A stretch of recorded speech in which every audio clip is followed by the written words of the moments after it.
but the wind does not return. We are hot all the time, and the air feels like the blasts off a fire, scorching our lungs. We had never noticed how scalding the sand could be, how scratchy our blankets. Tempers fray and fights break out. Achilles and I spend all our time in the sea, seeking the meagre comfort it offers. The days pass, and our foreheads crease with worry. 2 weeks with no wind is unnatural, yet Agamemnon does nothing. At last Achilles says, "I will speak to my mother." I sit in the tent, sweating and waiting while he summons her. When he returns, he says, "It is the gods."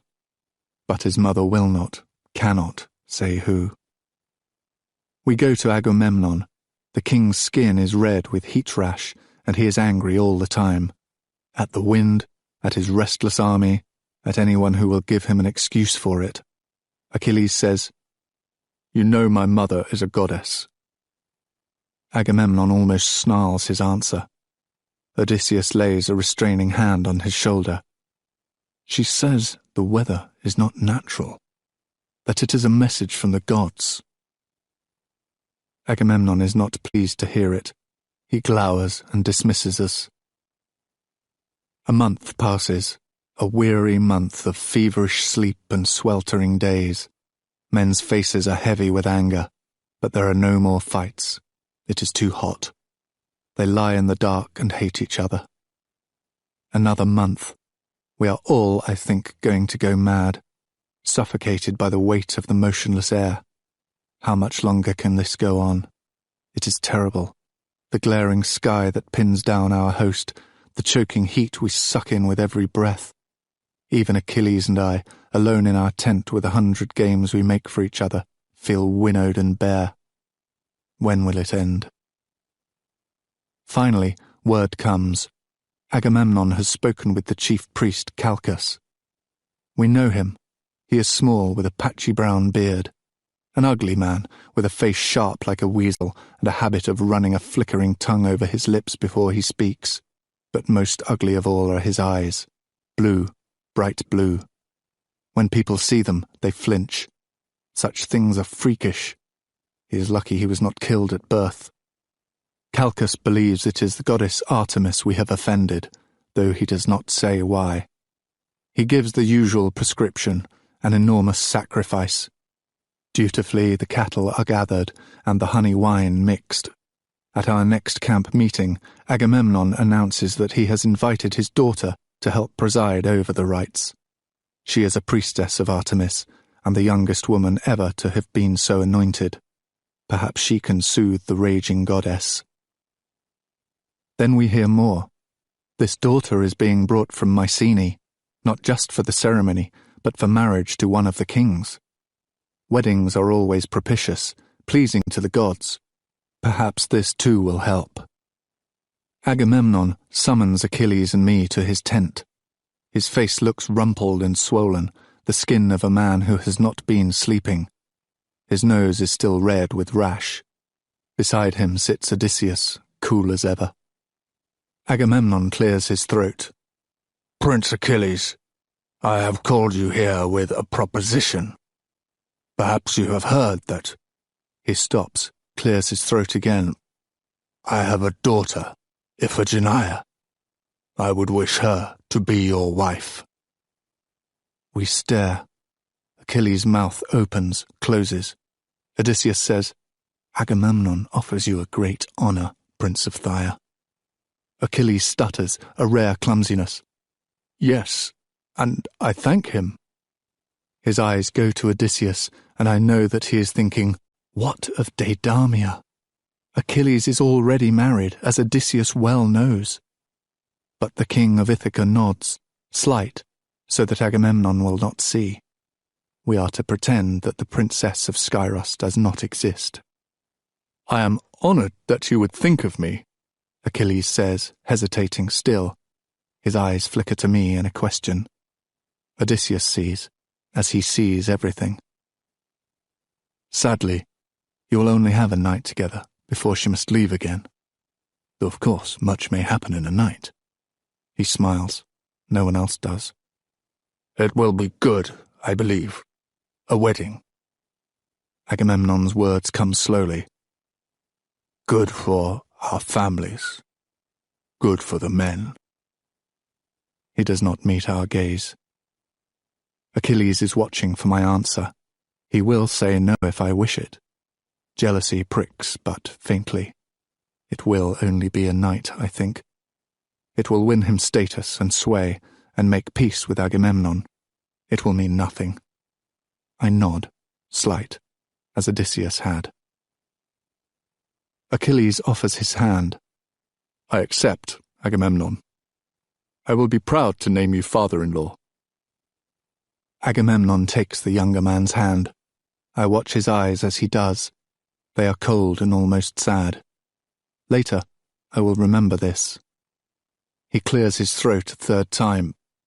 Iphigenia, he says, is a good girl. I am sure she is, Achilles says. I will be honored to have her as my wife. Agamemnon nods, a dismissal, and we turn to go. Iphigenia, a tripping name. The sound of goat hooves on rock, quick, lively, lovely. A few days later, she arrived with a guard of stern Mycenaeans, older men, the ones not fit for war. As her chariot rattled over the stony road to our camp, soldiers came out to stare. It had been long now since many of them had seen a woman. They feasted on the curve of her neck, a flash of ankle, her hands prettily smoothing the skirt of her bridal gown. Her brown eyes were lit with excitement.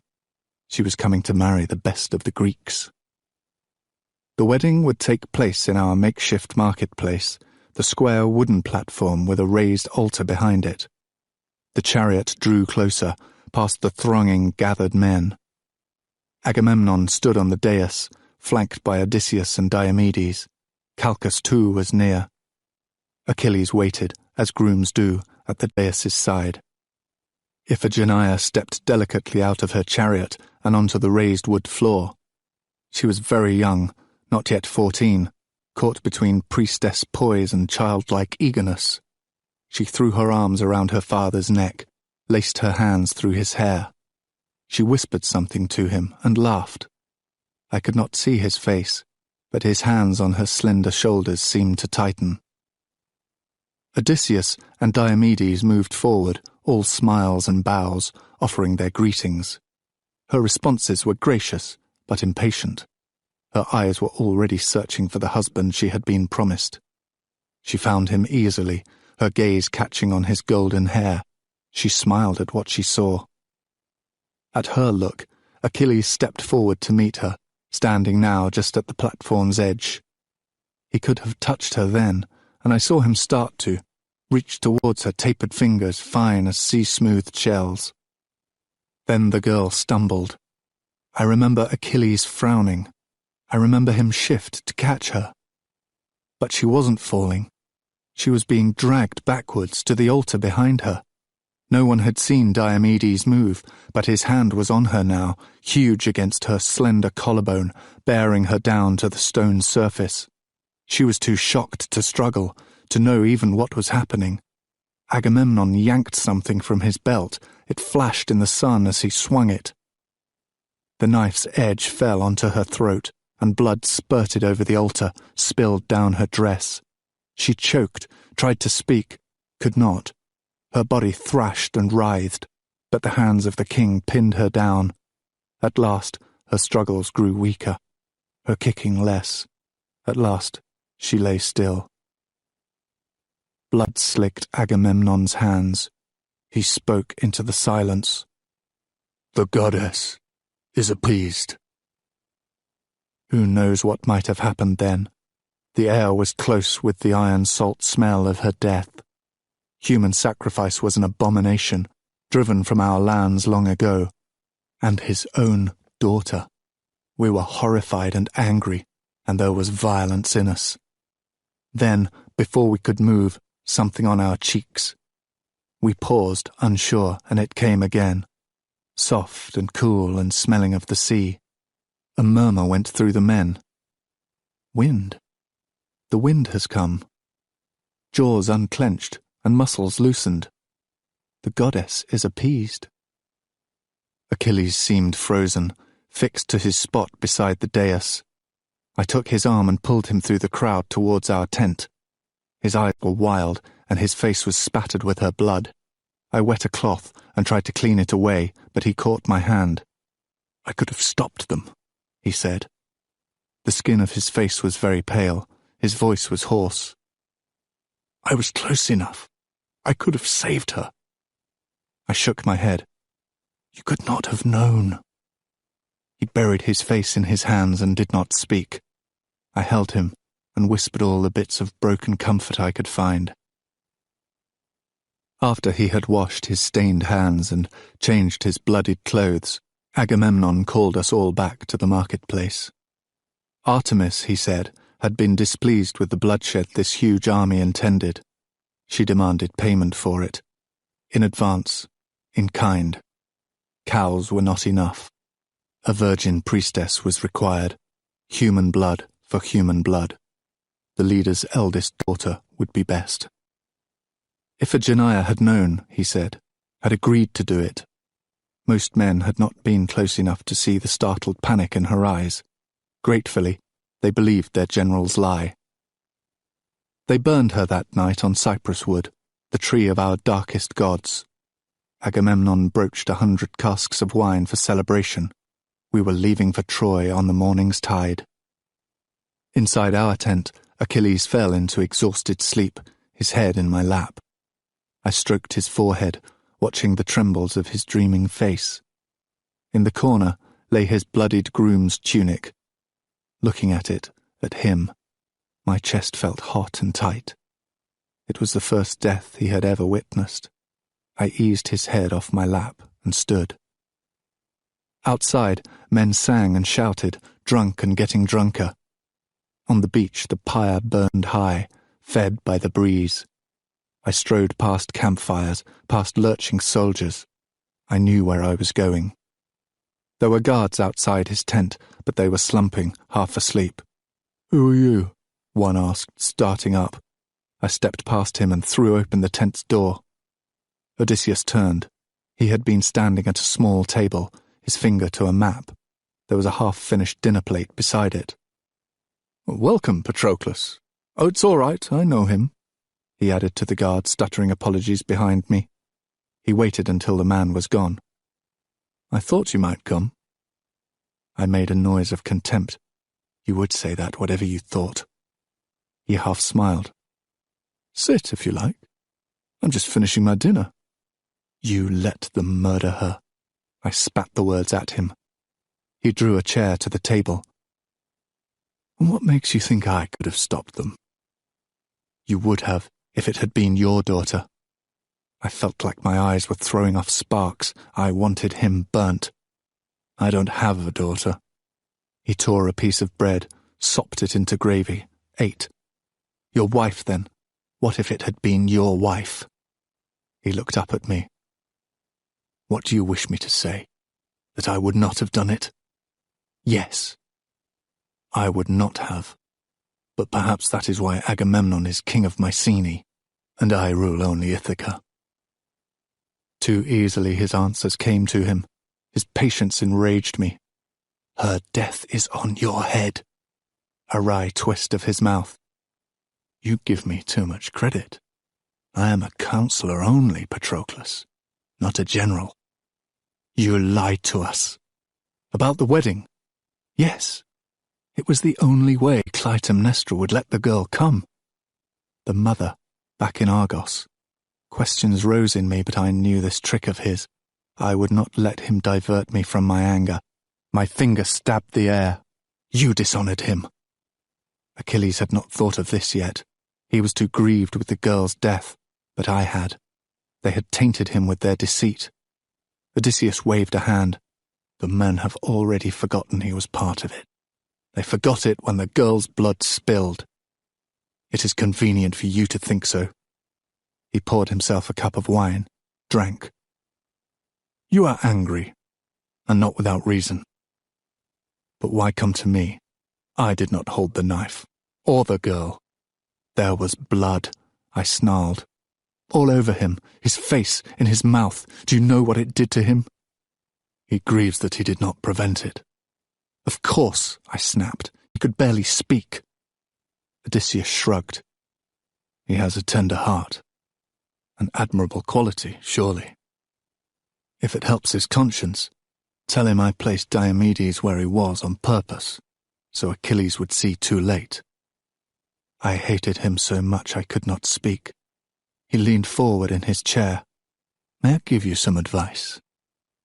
If you are truly his friend, you will help him leave this soft heart behind. He is going to Troy to kill men, not rescue them. His dark eyes held me like swift-running current. He is a weapon, a killer. Do not forget it. You can use a spear as a walking stick, but that will not change its nature. The words drove breath from me, left me stuttering.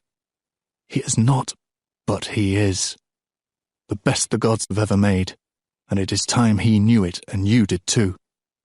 If you hear nothing else I say, hear that. I do not say it in malice. I was no match for him and his words that lodged like quills and would not be shaken loose. You are wrong, I said. He did not answer me, only watched me turn and flee from him in silence. Chapter 19. We left the next day, early with the rest of the fleet. From the stern of our ship, Aulis's beach looked strangely bare. Only the gouges of the latrines and the ash-white ruins of the girls' pyre were left to mark our passage. I had woken him this morning with Odysseus's news, that he could not have seen Diomedes in time. He heard me out dully, his eyes bruised despite how long he had slept. Then he said, "She is dead, all the same." Now he paced the deck behind me. I tried to point things out to him, the dolphins that ran beside us, the rain-swelled clouds on the horizon, but he was listless and only half listening. Later, I caught him standing alone, practicing drill steps and sword swings and frowning to himself. Each night, we put in at a different port. Our boats were not built for long journeys, for day after day of submersion. The only men we saw were our own Thyians and Diomedes' Argives. The fleet split, so that each island would not be forced to give landfall to the entire army. I was sure it was no coincidence that the king of Argos was paired with us. Do they think we will run away? I did my best to ignore him, and he seemed content to leave us in peace. The islands looked all the same to me, high cliffs bleached white, pebbled beaches that scratched the underside of our ships with their chalky fingernails. They were frequently scrubby, brush struggling up beside olives and cypresses. Achilles barely noticed any of it.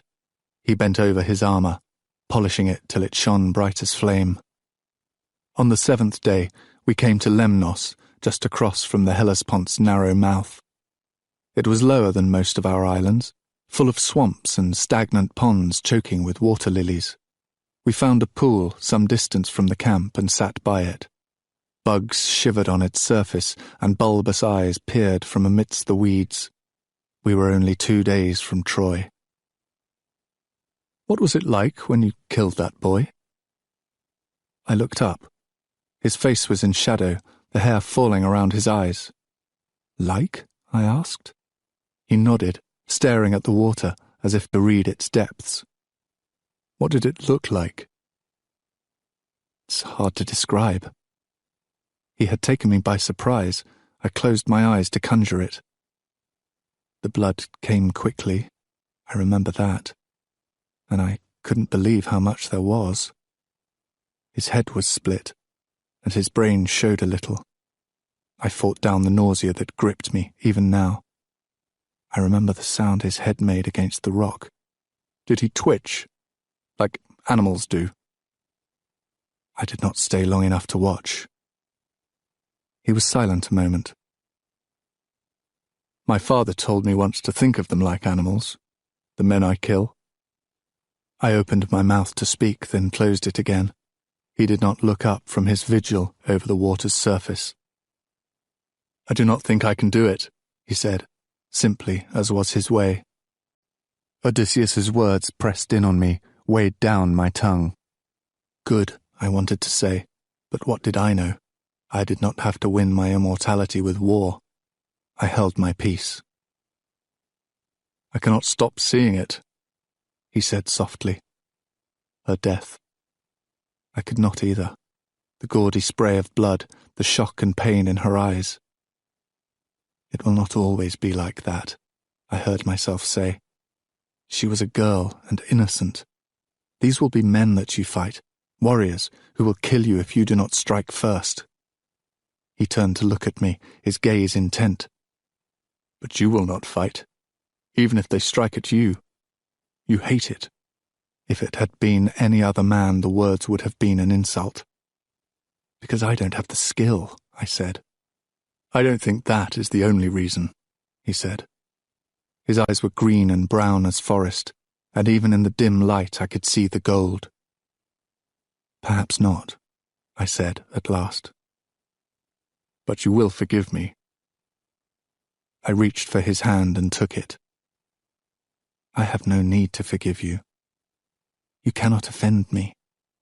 They were rash words, but I said them with all the conviction of my heart. He looked down a moment at where our hands sat joined. Then his hand ripped itself from mine and blood passed me so swiftly I could not follow it. He stood, something limp and long as a piece of wet rope dangling from his fingers.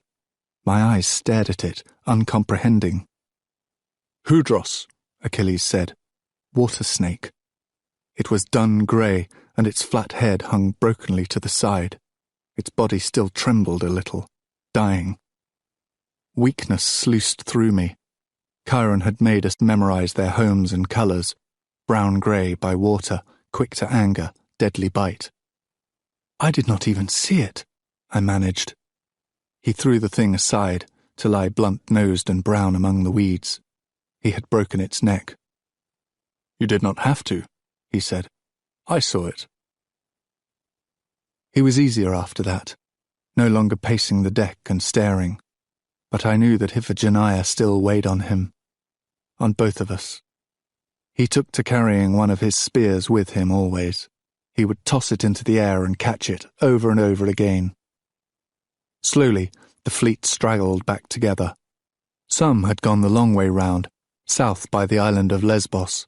Others, taking the most direct route, already waited near Sigeum, northwest of Troy. Still others had come as we did, along the Thracian coast. United again, we massed by Tenedos, the island just off of Troy's wide beach. Shouting from ship to ship, we passed word of Agamemnon's plan. The kings would take the front line, their men fanned out behind them. Manoeuvring into place was chaos. There were 3 collisions, and everyone chipped oars on someone else's hull. At last we were set, with Diomedes on our left and Meriones on our right. The drums began to beat, and the line of ships thrust forward, stroke by stroke. Agamemnon had given the order to go slowly, to hold the line and keep pace as one, but our kings were green still at following another man's orders, and each wanted the honour of being first to Troy. Sweat streamed from the faces of the rowers as their leaders lashed them on. We stood at the prow, with Phoenix and Automedon, watching the shore draw closer. Idly, Achilles tossed and caught his spear. The oarsmen had begun to set their strokes by it, the steady, repetitive slap of wood against his palm. Closer, we started to see distinction on the shore, tall trees and mountains resolving out of the blurring green-brown land. We had edged ahead of Diomedes and were a whole ship length in front of Meriones. "There are men on the beach," Achilles said. He squinted. "With weapons!" Before I could respond, a horn blew from somewhere in the fleet, and others answered it, the alarm. On the wind came the faint echo of shouts. We had thought we would surprise the Trojans, but they knew we were coming. They were waiting for us. All along the line, rowers jammed their oars into the water to slow our approach. The men on the beach were undoubtedly soldiers, all dressed in the dark crimson of the house of Priam.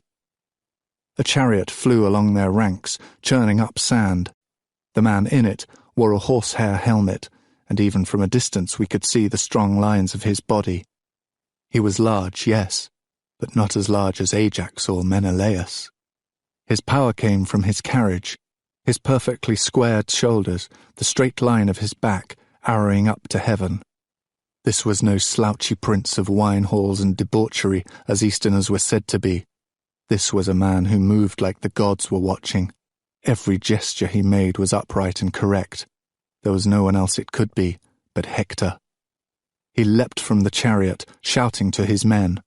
We saw spears hoisted and arrows nocked. We were still too far away for their bows, but the tide was dragging us in, despite our oars, and the anchors were not catching. Shouts came down the line in confusion. Agamemnon had no orders. Hold position. Do not make landfall.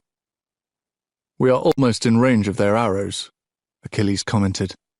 He did not seem alarmed by it, though around us there was panic and the sound of feet pounding the deck. I stared at the shore coming closer. Hector was gone now, back up the beach to a different part of his army. But there was another man before us, a captain, in leather armour and a full helmet that covered all but his beard. He pulled back the string of his bow as the line of ships drew closer. It was not as big a weapon as Philoctetes, but it was not far off. He sighted along the shaft and prepared to kill his first Greek. He never had the chance. I did not see Achilles move, but I heard it, the whistle of air and his soft exhalation. The spear was out of his hand and flying across the water that separated our deck from the beach. It was a gesture only. No spearman could throw half so far as an arrow could fly. It would fall well short. It did not. Its black head pierced the bowman's chest, drove him backwards and over. His arrow twanged harmlessly into the air, shot wild from nerveless fingers. He fell to the sand and did not rise. From the ships beside us, those who had seen, there were shouts and triumphant horns. The news flared along the line of Greek ships in either direction. First blood was ours, spilt by the godlike Prince of Phthia. Achilles' face was still, almost peaceful.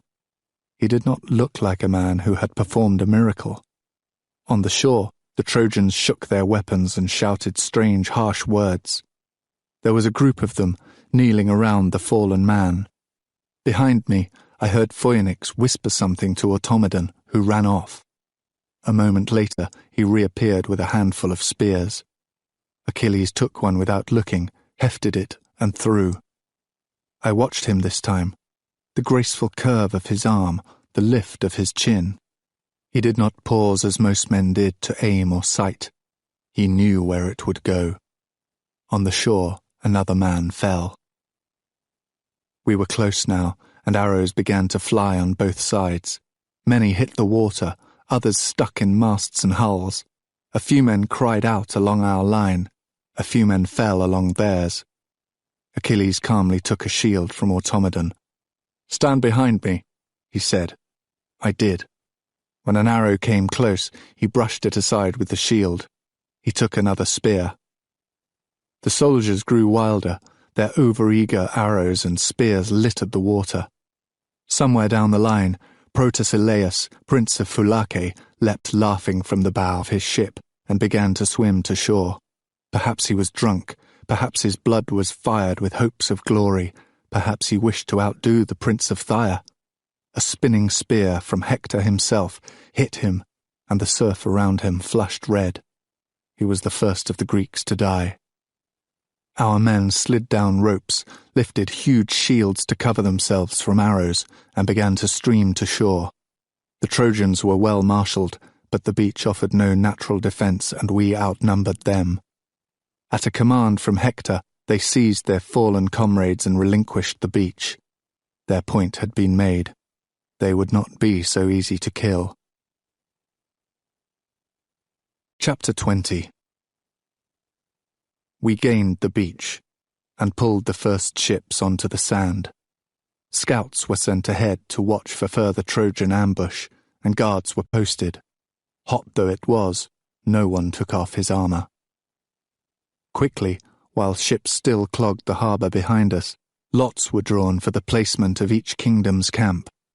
The spot assigned to the Thyians was at the farthest end of the beach, away from where the marketplace would be, away from Troy and all the other kings. I spared a quick glance at Odysseus. It was he who had chosen the lots. His face was mild and inscrutable as always. "How do we know how far to go?" Achilles asked. He was shading his eyes and looking north. The beach seemed to stretch on forever. "When the sand ends," Odysseus said. Achilles gestured our ships up the beach, and the Myrmidon captains began unsnarling themselves from the other fleet lines to follow. The sun beat down on us. It seemed brighter here, but perhaps that was only the whiteness of the sand. We walked until we came to a grassy rise springing from the beach. It was crescent-shaped, cradling our future camp at the side and back. At its top was a forest that spread east towards a glinting river. To the south, Troy was a smudge on the horizon. If the pick had been Odysseus's design, we owed him our thanks. It was the best of the camps by far, offering green and shade and quiet. We left the Myrmidons under Phoenix's direction and made our way back to the main camp. Every place we walked buzzed with the same activities, dragging ships onto the shore, setting tents, unloading supplies. There was a hectic energy to the men, a manic purpose. We were here, at last. Along the way, we passed the camp of Achilles' famous cousin, towering Ajax, king of the Isle of Salamis. We had seen him from afar at Aulis and heard the rumours. He cracked the deck of the ship when he walked. He had borne a bull a mile on his back. We found him lifting huge bags out of his ship's hold. His muscles looked large as boulders. "Son of Telamon," Achilles said. The huge man turned. Slowly, he registered the unmistakable boy before him. His eyes narrowed, and then stiff politeness took over. "Pelides," he said thickly. He put down his burden and offered a hand knobbed with calluses big as olives. I pitied Ajax a little. He would be Aristosicion if Achilles were not. Back in the main camp, we stood on the hill that marked the boundary between sand and grass and regarded the thing we had come for, Troy. It was separated from us by a flat expanse of grass and framed by two wide, lazy rivers. Even so far away, its stone walls caught the sharp sun and gleamed. We fancied we could see the metallic glint of the famous Scaean gate, its brazen hinges said to be tall as a man. Later, I would see those walls up close, their sharp squared stones perfectly cut and fitted against each other, the work of the god Apollo, it was said. And I would wonder at them, at how, ever, the city could be taken, for they were too high for siege towers and too strong for catapults, and no sane person would ever try to climb their sheer, divinely smoothed face. When the sun hung low in the sky, Agamemnon called the first council meeting. A large tent had been set up and filled with a few rows of chairs in a ragged semicircle. At the front of the room sat Agamemnon and Menelaus, flanked by Odysseus and Diomedes. The kings came in and took their seats one by one. Trained from birth in hierarchy, the lesser kings took the lesser places, leaving the front rows for their more famous peers. Achilles, with no hesitation, took a seat in the first row and motioned me to sit beside him. I did so, waiting for someone to object, to ask for my removal. But then Ajax arrived with his bastard half-brother Teucer, and Idomeneus brought his squire and charioteer. Apparently, the best were allowed their indulgences. Unlike those meetings we had heard complaints of at Aulis, pompous, pointless, endless, this was all business. Latrines, food supplies, and strategy. The kings were divided between attack and diplomacy. Should we not perhaps try to be civilized first? Surprisingly, Menelaus was the loudest voice in favor of a parley. "I will gladly go myself to treat with them," he said. "It is my office." "What have we come all this way for, if you intend to talk them into surrender?" Diomedes complained. "I could have stayed at home." "We are not savages," Menelaus said stubbornly. "Perhaps they will hear reason." "But likely not. Why waste the time?" "Because, dear King of Argos, if war comes after some diplomacy or delay, we do not seem so much the villains." This was Odysseus. "Which means the cities of Anatolia will not feel so much duty to come to Troy's aid." "You are for it, then, Ithaca?" Agamemnon asked. Odysseus shrugged. "There are many ways to start a war. I always think raiding makes a good beginning. It accomplishes almost the same thing as diplomacy, but with greater profit." "Yes, raiding," brayed Nestor. "We must have a show of strength before anything else." Agamemnon rubbed his chin and swung his gaze over the room of kings. "I think Nestor and Odysseus are correct. Raids first. Then perhaps we will send an embassy. We begin tomorrow." He needed to give no further instructions. Raiding was typical siege warfare. You would not attack the city, but the lands that surrounded it, that supplied it with grain and meat. You would kill those who resisted, make serfs of those who did not. All their food went now to you, and you held their daughters and wives as hostages to their loyalty. Those who escaped would flee to the city for sanctuary. Quarters would quickly grow crowded and mutinous. Disease would arise. Eventually, the gates would have to open, out of desperation, if not honor. I hoped that Achilles might object, declare that there was no glory in killing farmers, but he only nodded, as if this were his 100th siege, as if he had done nothing but lead raids his whole life. "One final thing. If there is an attack, I do not want chaos. We must have lines and companies." Agamemnon shifted in his chair, seemed almost nervous. Well he might be. Our kings were prickly, and this was the first distribution of honor, the place in the line. If there was a rebellion against his authority, now would be the time. The very thought of it seemed to anger him, and his voice grew rougher. This was a frequent fault of his. The more precarious his position, the more unlikable he became. "Menelaus and I will take the center, of course." There was a faint ripple of discontent at that, but Odysseus spoke over it. "Very wise, King of Mycenae. Messengers will be able to find you easily." "Exactly so." Agamemnon nodded briskly, as if that had indeed been the reason. "To my brother's left will be the Prince of Tyre, and to my right, Odysseus. The wings will be Diomedes and Ajax." All of these were the most dangerous positions, the places where the enemy would seek to flank or punch through. They were therefore the most important to hold at all costs, and the most prestigious. "The rest shall be determined by lot." When the murmur had died, Agamemnon stood. "It is settled. We begin tomorrow. Raids at sunup." The sun was just setting as we walked back up the beach to our camp. Achilles was well pleased. One of the greatest places of primacy was his, and without a fight. It was too soon for dinner, so we climbed the grassy hill that lay just beyond our camp, a thin thrust of land emerging from the woods.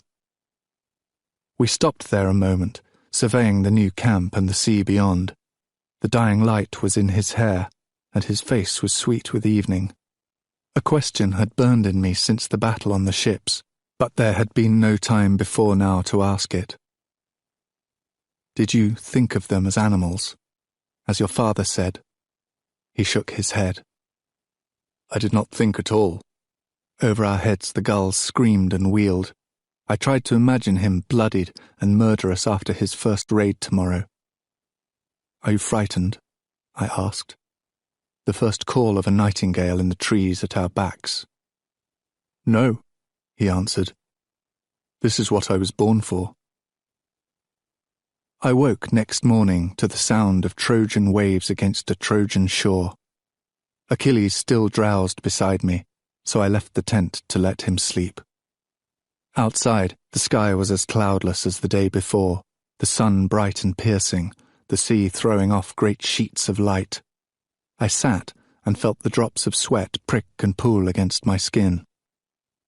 In less than an hour, the raid would begin. I had fallen asleep thinking of it. I had woken with it. We had discussed already that I would not go. Most of the men would not. This was a king's raid, picked to grant first honours to the best warriors. It would be his first real kill.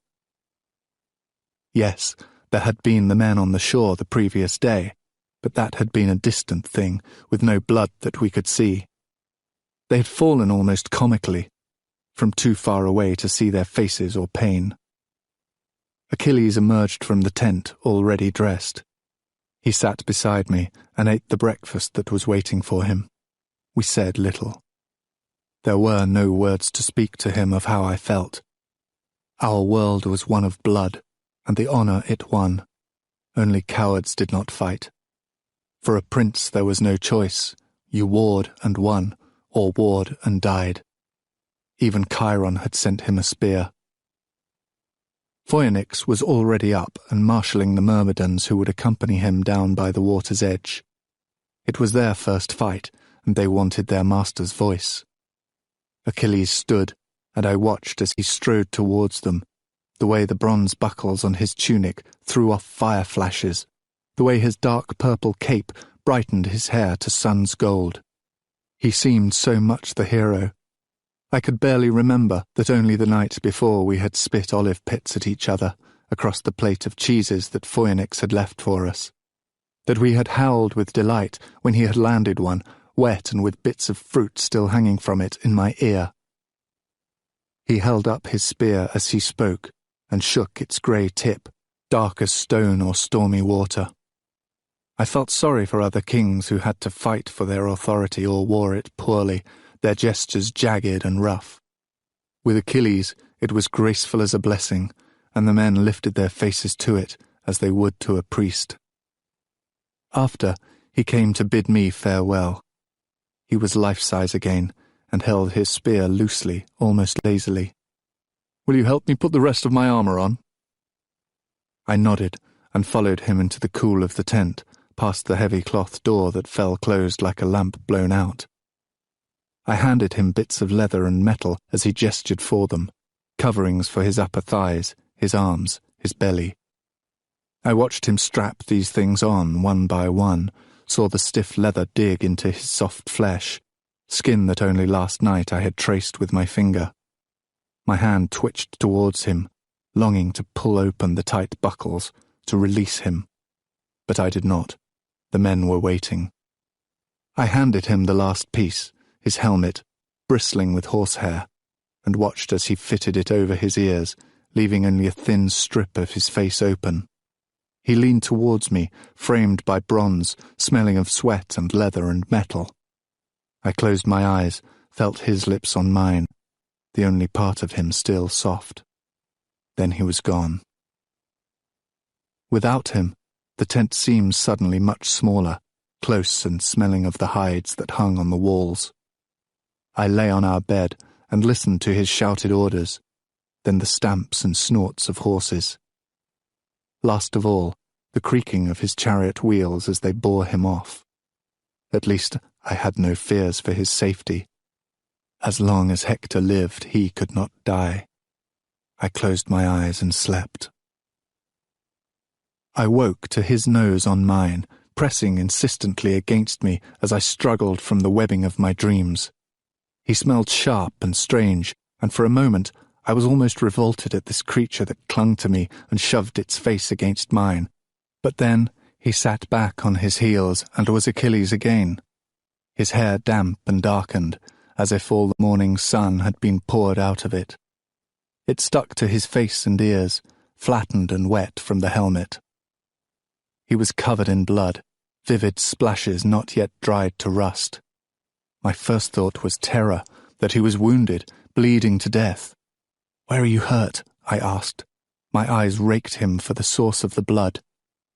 But the spatters seemed to come from nowhere. Slowly, my sleep-stupid brain understood. It was not his. "They could not get close enough to touch me," he said.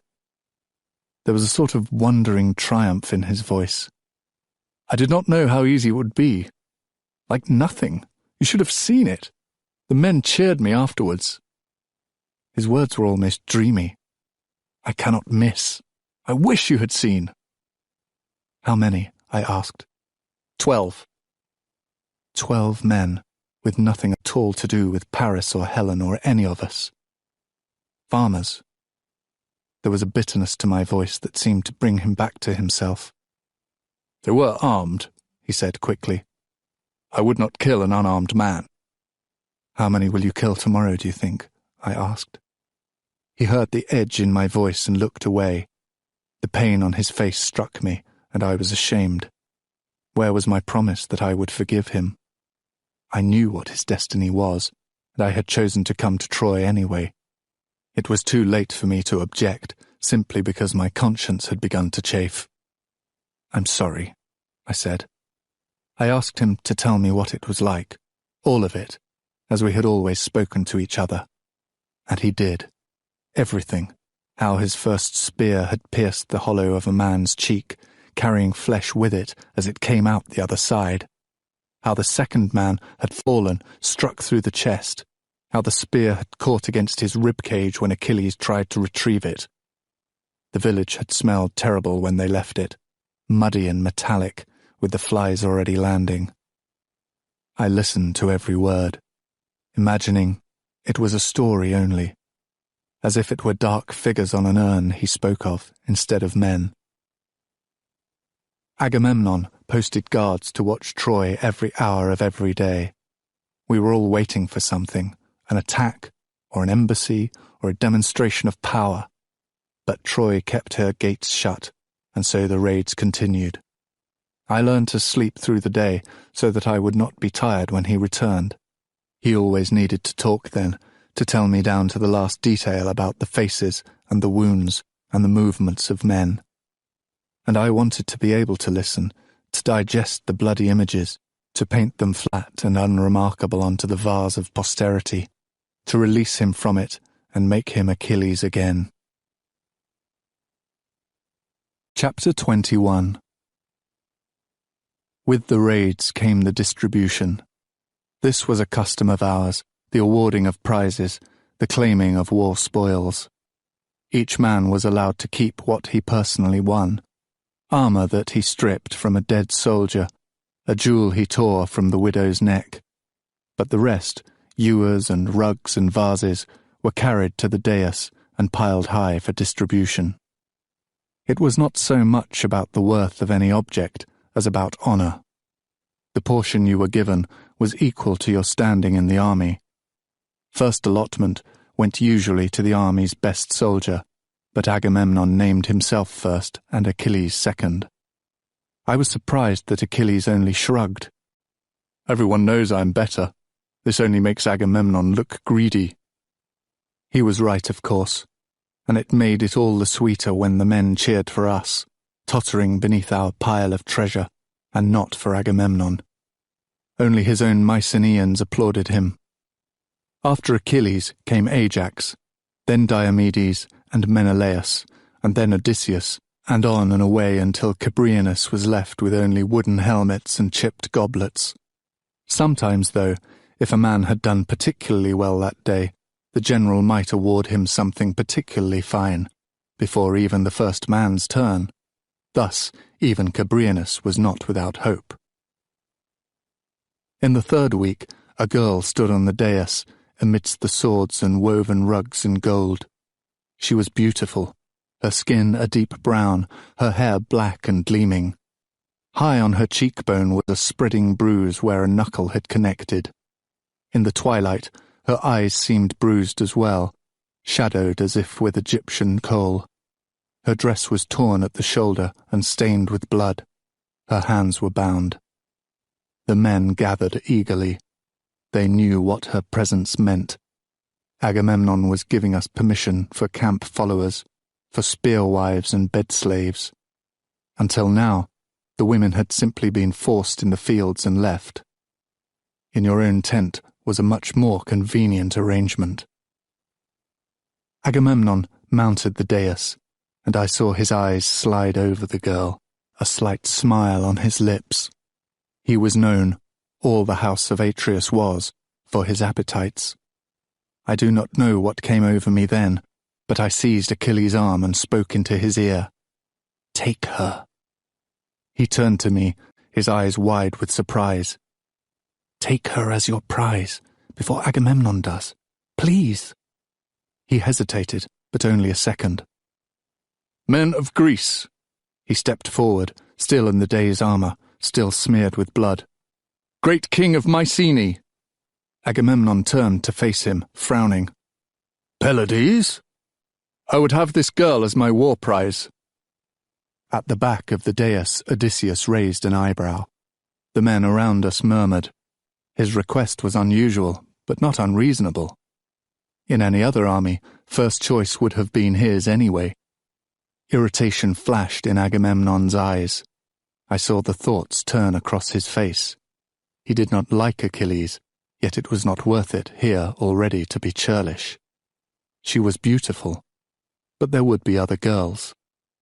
"I grant your wish, Prince of Tyre. She is yours." The crowd shouted its approval. They liked their commanders generous, their heroes bold and lusty. Her eyes had followed the exchange with bright intelligence. When she understood that she was to come with us, I saw her swallow, her gaze darting over Achilles. "I will leave my men here, for the rest of my belongings. The girl will come with me now." Appreciative laughter and whistles from the men. The girl trembled all over, very slightly, like a rabbit checked by a hawk overhead. "Come," Achilles commanded. We turned to go.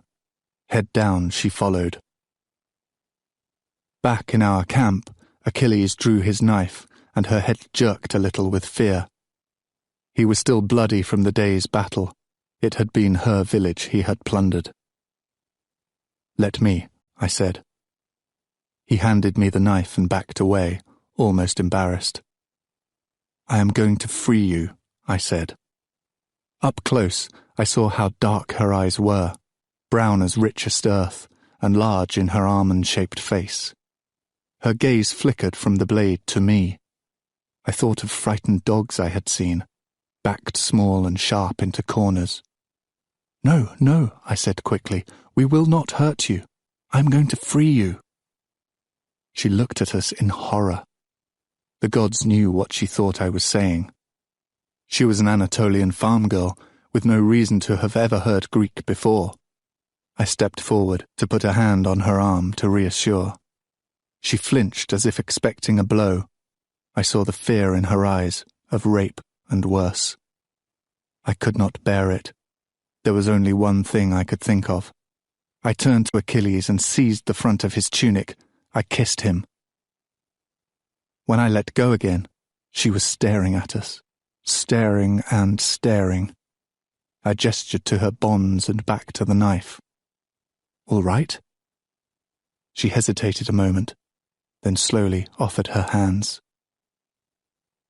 Achilles left to speak to Phoenix about procuring another tent.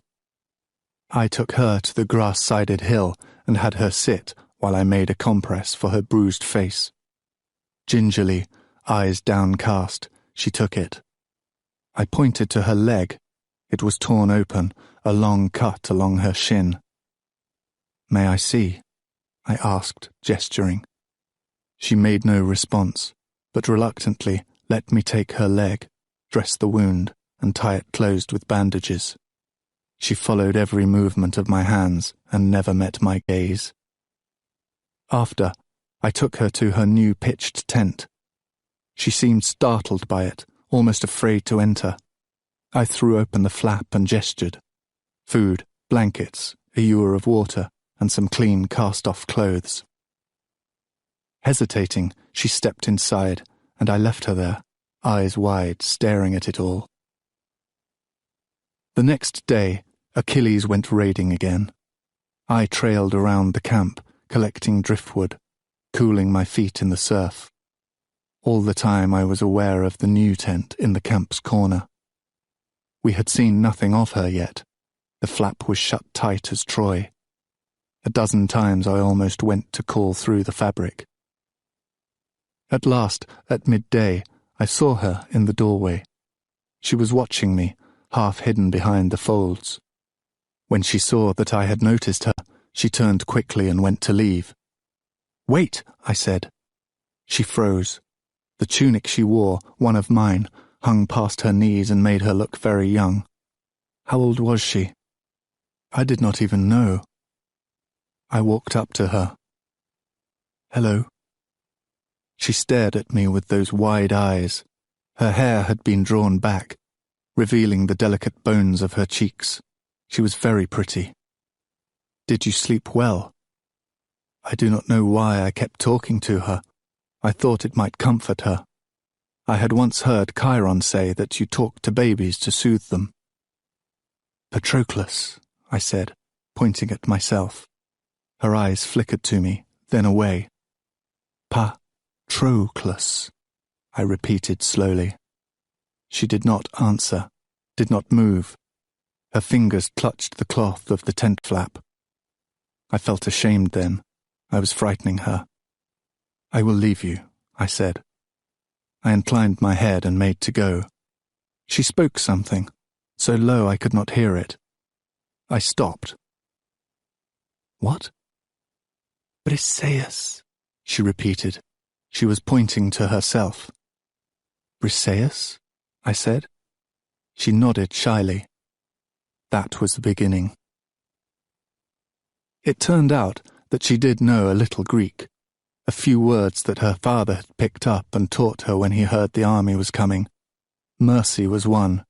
Yes, and please, and what do you want? A father teaching his daughter how to be a slave. During the days, the camp was nearly empty but for us. We would sit on the beach and halt through sentences with each other. I grew to understand her expressions first, the thoughtful quiet of her eyes, the flickering smiles she would hide behind her hand. We could not talk of much in those early days, but I did not mind. There was a peace in sitting beside her, the waves rolling companionably over our feet. Almost, it reminded me of my mother, but Briseis's eyes were bright with observation, as hers had never been. Sometimes in the afternoons we would walk together around the camp, pointing to each thing she did not know the name of yet. Words piled on each other so quickly that soon we needed elaborate pantomimes. Cook dinner, have a bad dream. Even when my sketches were clumsy, Briseis understood, and translated it into a series of gestures so precise that I could smell the meat cooking. I laughed often at her ingenuity, and she would grant me her secret smile. The raiding continued. Every day Agamemnon would climb the dais amidst the day's plunder and say, "No news." No news meant no soldiers, no signals, no sounds from the city. It sat stubbornly on the horizon and made us wait. The men consoled themselves in other ways. After Briseis, there was a girl or two on the dais nearly every day. They were all farm girls, with calloused hands and burnt noses, used to hard work in the sun. Agamemnon took his share, and the other kings as well.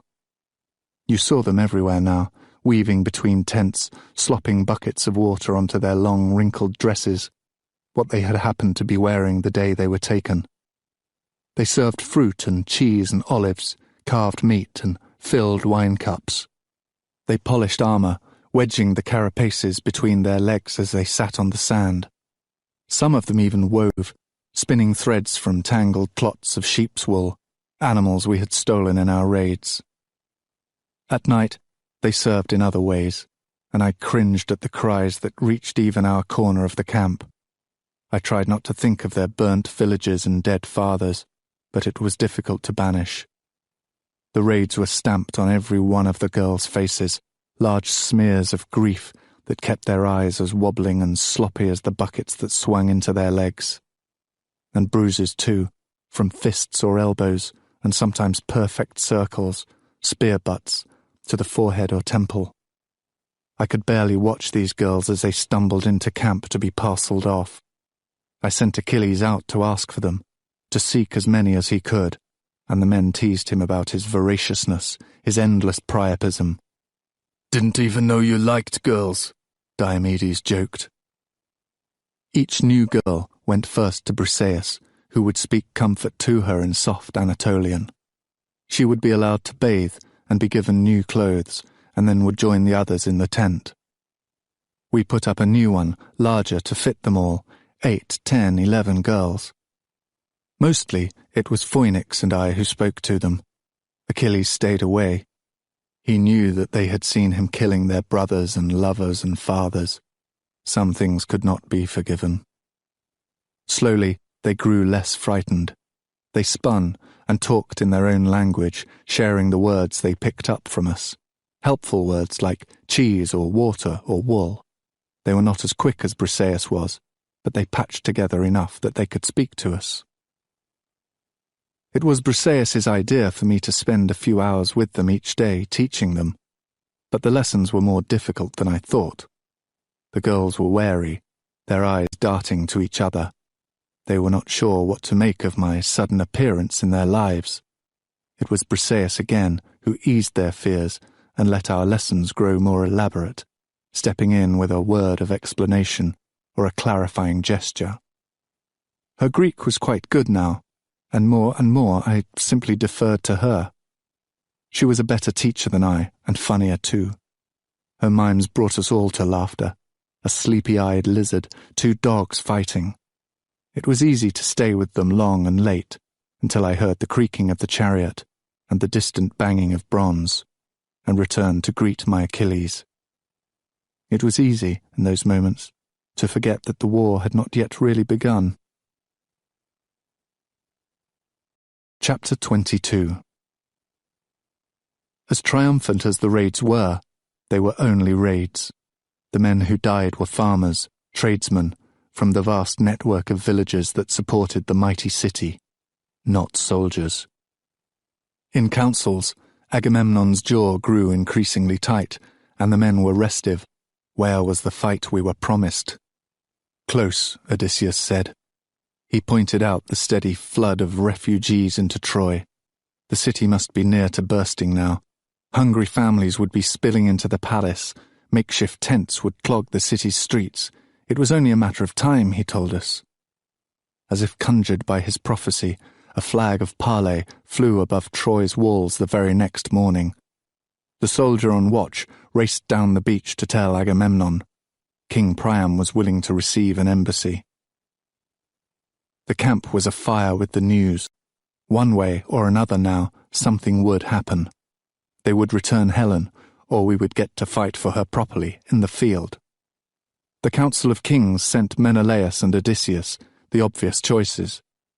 The 2 men left at first light on their high-stepping horses, brushed to a shine and jingling with ornament. We watched them cross the grass of Troy's wide plain, then vanish into the blur of the dark grey walls. Achilles and I waited in our tents, wondering. Would they see Helen? Paris could hardly dare to keep her from her husband, and he could hardly dare to show her either.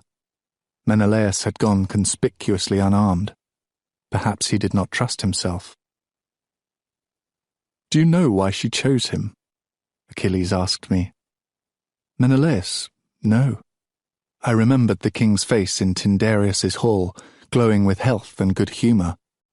He had been handsome, but not the handsomest man there. He had been powerful, but there were many men with more wealth and greater deeds to their name. He brought a generous gift, and her sister was already married to his brother, maybe that was part of it. Achilles considered this, arm folded behind his head. "Do you think she went with Paris willingly?" "I think if she did, she will not admit it to Menelaus." He tapped a finger against his chest, thinking. "She must have been willing, though. Menelaus's palace is like a fortress. If she had struggled or cried out, someone would have heard. She knew he must come after her, for his honour if nothing else, and that Agamemnon would seize this opportunity and invoke the oath. I would not have known that. You are not married to Menelaus. So you think she did it on purpose, to cause the war? This shocked me. Maybe. She used to be known as the most beautiful woman in our kingdoms. Now they say she's the most beautiful woman in the world. He put on his best singer's falsetto. 1,000 ships have sailed for her. 1,000 was the number Agamemnon's bards had started using. 1,186 didn't fit well in a line of verse. Maybe she really fell in love with Paris. Maybe she was bored. After 10 years shut up in Sparta, I'd want to leave too. Maybe Aphrodite made her. Maybe they'll bring her back with them. We considered this. I think Agamemnon would attack anyway. I think so too. They never even mention her anymore, except in speeches to the men. We were silent a moment. So which of the suitors would you have picked? I shoved him, and he laughed. They returned at nightfall, alone. Odysseus reported to the council, while Menelaus sat silent. King Priam had welcomed them warmly, feasted them in his hall. Then he had stood before them, flanked by Paris and Hector, with his other 48 sons arrayed behind. "We know why you have come," he said, "but the lady herself does not wish to return, and has put herself under our protection. I have never refused a woman's defense, and I will not begin now." "Clever," said Diomedes. "They have found a way around their guilt." Odysseus continued, "I told them that if they were so resolved, there was no more to say." Agamemnon rose, his voice ringing grandly. "Indeed, there is not. We have tried diplomacy and been rebuffed. Our only honorable course is war. Tomorrow, you go to win the glory you deserve, every last man of you." There was more, but I did not hear it. Every last man. Fear sluiced through me. How could I not have thought of this? Of course I would be expected to fight. We were at war now, and all had to serve, especially the closest companion of Aristos Achaean. That night I barely slept. The spears that leaned against the walls of our tent seemed impossibly tall, and my mind scrambled to remember a few lessons. How to heft them, how to duck. The fates had said nothing about me, nothing about how long I would live. I woke Achilles in panic. "I will be there," he promised me. In the dark, just before dawn, Achilles helped me arm. Greaves, gauntlets, a leather cuirass and bronze breastplate over it. It all seemed more of a hindrance than protection, knocking against my chin when I walked, confining my arms, weighing me down. He assured me that I would get used to it. I did not believe him. Walking out of the tent into the morning sun, I felt foolish, like someone trying on an older brother's clothing. The Myrmidons were waiting, jostling each other with excitement. Together, we began the long trip down the beach to the enormous, massing army. Already my breaths were shallow and swift. We could hear the army before we saw it, boasting, clattering weapons, blowing horns. Then the beach unkinked and revealed a bristling sea of men laid out in neat squares. Each was marked with a pennant that declared its king. Only one square was empty still, a place of primacy, reserved for Achilles and his Myrmidons. We marched forward and arrayed ourselves, Achilles out in front, then a line of captains to either side of me. Behind us, rank upon gleaming rank of proud Thyians. Before us was the wide flat plain of Troy, ending in the massive gates and towers of the city. At its base, a roiling morass was ranged up against us, a blur of dark heads and polished shields that caught the sun and flashed. "Stay behind me," Achilles turned to say. I nodded, and the helmet shook around my ears. Fear was twisting inside of me, a wobbling cup of panic that threatened each moment to spill. The greaves dug into the bones of my feet, my spear weighed down my arm. A trumpet blew, and my chest heaved. Now. It was now. In a clanking, clattering mass, we lurched into a run. This is how we fought, a dead run charge that met the enemy in the middle. With enough momentum, you could shatter their ranks all at once. Our lines went quickly ragged as some outstripped others in their speed, glory-hungry, eager to be the first to kill a real Trojan. By halfway across the plain, we were no longer in ranks or even kingdoms. The Myrmidons had largely passed me, drifting in a cloud off to the left, and I mingled among Menelaus's long-haired Spartans, all oiled and combed for battle. I ran, armour banging. My breath came thickly, and the ground shook with the pounding of feet, a rumbling roar growing louder. The dust kicked up by the charge was almost blinding. I could not see Achilles. I could not see the man beside me. I could do nothing but grip my shield and run. The front lines collided in an explosion of sound, a burst of spraying splinters and bronze and blood, a writhing mass of men and screams, sucking up rank after rank like Charybdis. I saw the mouths of men moving, but could not hear them. There was only the crash of shields against shields, of bronze against shattering wood. A Spartan beside me dropped suddenly, transfixed through the chest by a spear. My head jerked around, looking for the man who had thrown it, but saw nothing but a jumble of bodies. I knelt by the Spartan to close his eyes, to say a quick prayer, then almost vomited when I saw that he was still alive, wheezing at me in beseeching terror. A crash next to me. I startled and saw Ajax using his giant shield like a club, smashing it into faces and bodies. In his wake, the wheels of a Trojan chariot creaked by, and a boy peered over the side, showing his teeth like a dog. Odysseus pounded past, running to capture its horses. The Spartan clutched at me, his blood pouring over my hands.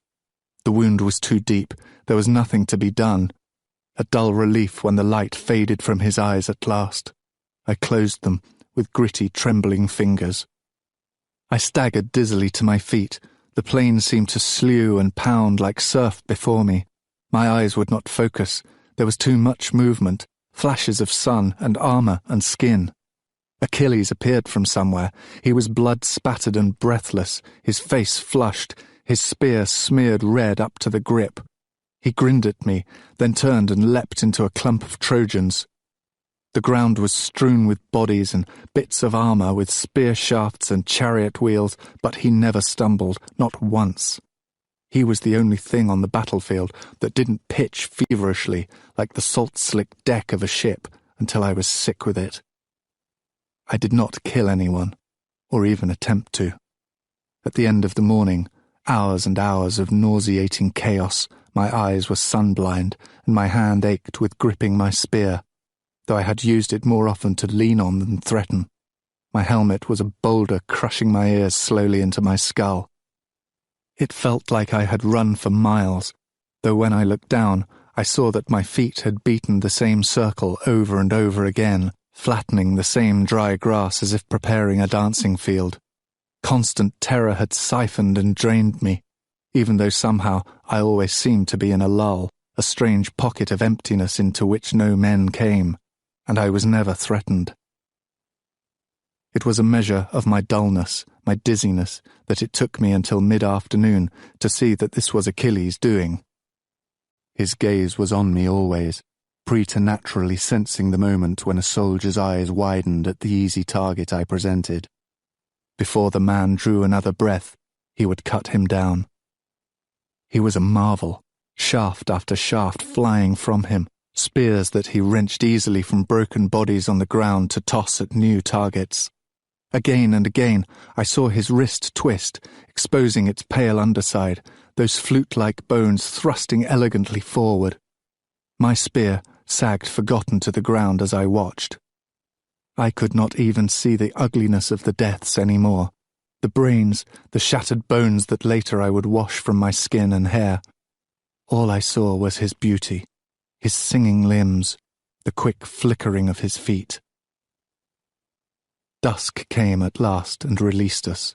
limping and exhausted back to our tents, dragging the wounded and dead. A good day, our kings said, clapping each other on the back. An auspicious beginning. Tomorrow we will do it again. We did it again. And again. A day of fighting became a week, then a month, then 2. It was a strange war. No territory was gained, no prisoners were taken. It was for honor only, man against man. With time, a mutual rhythm emerged. We fought a civilized 7 days out of 10, with time off for festivals and funerals. No raids, no surprise attacks. The leaders, once buoyant with hopes of swift victory, grew resigned to a lengthy engagement. The armies were remarkably well matched, could tussle on the field day after day, with no side discernibly stronger. This was due in part to the soldiers who poured in from all over Anatolia to help the Trojans and make their names. Our people were not the only ones greedy for glory. Achilles flourished. He went to battle giddily, grinning as he fought. It was not the killing that pleased him. He learned quickly that no single man was a match for him, nor any 2 men, nor 3. He took no joy in such easy butchery, and less than half as many fell to him as might have. What he lived for were the charges, a cohort of men thundering towards him. There, amidst 20 stabbing swords, he could finally, truly fight. He gloried in his own strength, like a racehorse too long penned, allowed at last to run. With a fevered, impossible grace, he fought off 10, 15, 25 men. This, at last, is what I can really do. I did not have to go with him as often as I had feared. The longer the war dragged on, the less it seemed important to roust every Greek from his tent. I was not a prince with honor at stake. I was not a soldier bound to obedience, or a hero whose skill would be missed. I was an exile, a man with no status or rank. If Achilles saw fit to leave me behind, that was his business alone. My visits to the field faded to 5 days, then 3, then once every week. Then only when Achilles asked me. This was not often. Most days he was content to go alone, to wade out and perform only for himself. But from time to time he would grow sick of the solitude and beg me to join him, to strap on the leather stiffened with sweat and blood and clamber over bodies with him, to bear witness to his miracles. Sometimes, as I watched him, I would catch sight of a square of ground where soldiers did not go. It would be near to Achilles, and if I stared at it, it would grow light, then lighter. At last it might reluctantly yield its secret. A woman, white as death, taller than the men who toiled around her. No matter how the blood sprayed, it did not fall on her pale grey dress. Her bare feet did not seem to touch the earth. She did not help her son. She did not need to. Only watched, as I did, with her huge black eyes. I could not read the look on her face. It might have been pleasure, or grief, or nothing at all. Except for the time she turned and saw me. Her face twisted in disgust, and her lips pulled back from her teeth. She hissed like a snake, and vanished. In the field beside him, I steadied, got my sea legs. I was able to discern other soldiers whole, not just body parts, pierced flesh, bronze. I could even drift, sheltered in the harbour of Achilles' protection, along the battle lines, seeking out the other kings. Closest to us was Agamemnon, skilled at the spear, always behind the bulk of his well-ranked Mycenaeans. From such safety he would shout orders and hurl spears. It was true enough that he was skilled at it. He had to be, to clear the heads of 20 men. Diomedes, unlike his commander, was fearless. He fought like a feral, savage animal, leaping forward, teeth bared in quick strikes that did not so much puncture flesh as tear it. After, he would lean wolfishly over the body to strip it, tossing the bits of gold and bronze onto his chariot before moving on. Odysseus, carried a light shield and faced his foes crouched like a bear, spear held low in his sun-browned hand. He would watch the other man with glittering eyes, tracking the flicker of his muscles for where and how the spear would come. When it had passed harmlessly by, he would run forward and spit him at close quarters like a man spearing fish. His armour was always soaked with blood by the day's end. I began to know the Trojans too. Paris, loosing careless arrows from a speeding chariot. His face, even strapped and compressed by the helmet, was cruelly beautiful, bones fine as Achilles' fingers. His slim hips lounged against the sides of his chariot in habitual hauteur, and his red cloak fell around him in rich folds. No wonder he was Aphrodite's favourite. He seemed as vain as she. From far off, glimpsed only quickly through the corridors of shifting men, I saw Hector. He was always alone, strangely solitary in the space the other men gave him. He was capable and steady and thoughtful, every moment considered. His hands were large and work-roughened, and sometimes, as our army withdrew, we would see him washing the blood from them, so he could pray without pollution. A man who still loved the gods, even as his brothers and cousins fell because of them, who fought fiercely for his family rather than the fragile ice crust of fame. Then the ranks would close, and he would be gone. I never tried to get closer to him, and neither did Achilles, who carefully turned from his glimpsed figure to face other Trojans, to wade off to other shoals. Afterwards, when Agamemnon would ask him when he would confront the Prince of Troy, he would smile, his most guileless, maddening smile. "What has Hector ever done to me?" Chapter 23. One festival day, soon after our landing at Troy, Achilles rose at dawn. "Where are you going?" I asked him. "My mother," he said, then slipped through the tent flap before I could speak again. His mother. Some part of me had hoped, foolishly, that she would not follow us here, that her grief would keep her away, or the distance, but of course they did not. The shore of Anatolia was no more inconvenient than the shore of Greece, and her grief only made her visits longer. He would leave at dawn, and the sun would be nearly at its peak before he would return. I would wait, pacing and unsettled. What could she possibly have to say to him for so long? Some divine disaster, I feared, some celestial dictate that would take him from me. Briseis came often to wait with me. "Do you want to walk up to the woods?" she would say. Just the low sweetness of her voice, the fact that she wished to comfort me, helped take me out of myself. And a trip with her to the woods always soothed me. She seemed to know all its secrets, just as Chiron had, where the mushrooms hid and the rabbits had their burrows. She had even begun to teach me the native names of the plants and trees. When we were finished, we would sit on the ridge, looking over the camp so I could watch for his return. On this day, she had picked a small basket of coriander. The fresh green leaf smell was all around us. "I am sure he will be back soon," she said. Her words were like new leather, still stiff and precise, not yet run together with use. When I did not answer, she asked, "Where does he stay so long?" Why shouldn't she know? It wasn't a secret. "His mother is a goddess," I said, "a sea nymph. He goes to see her." I had expected her to be startled or frightened, but she only nodded.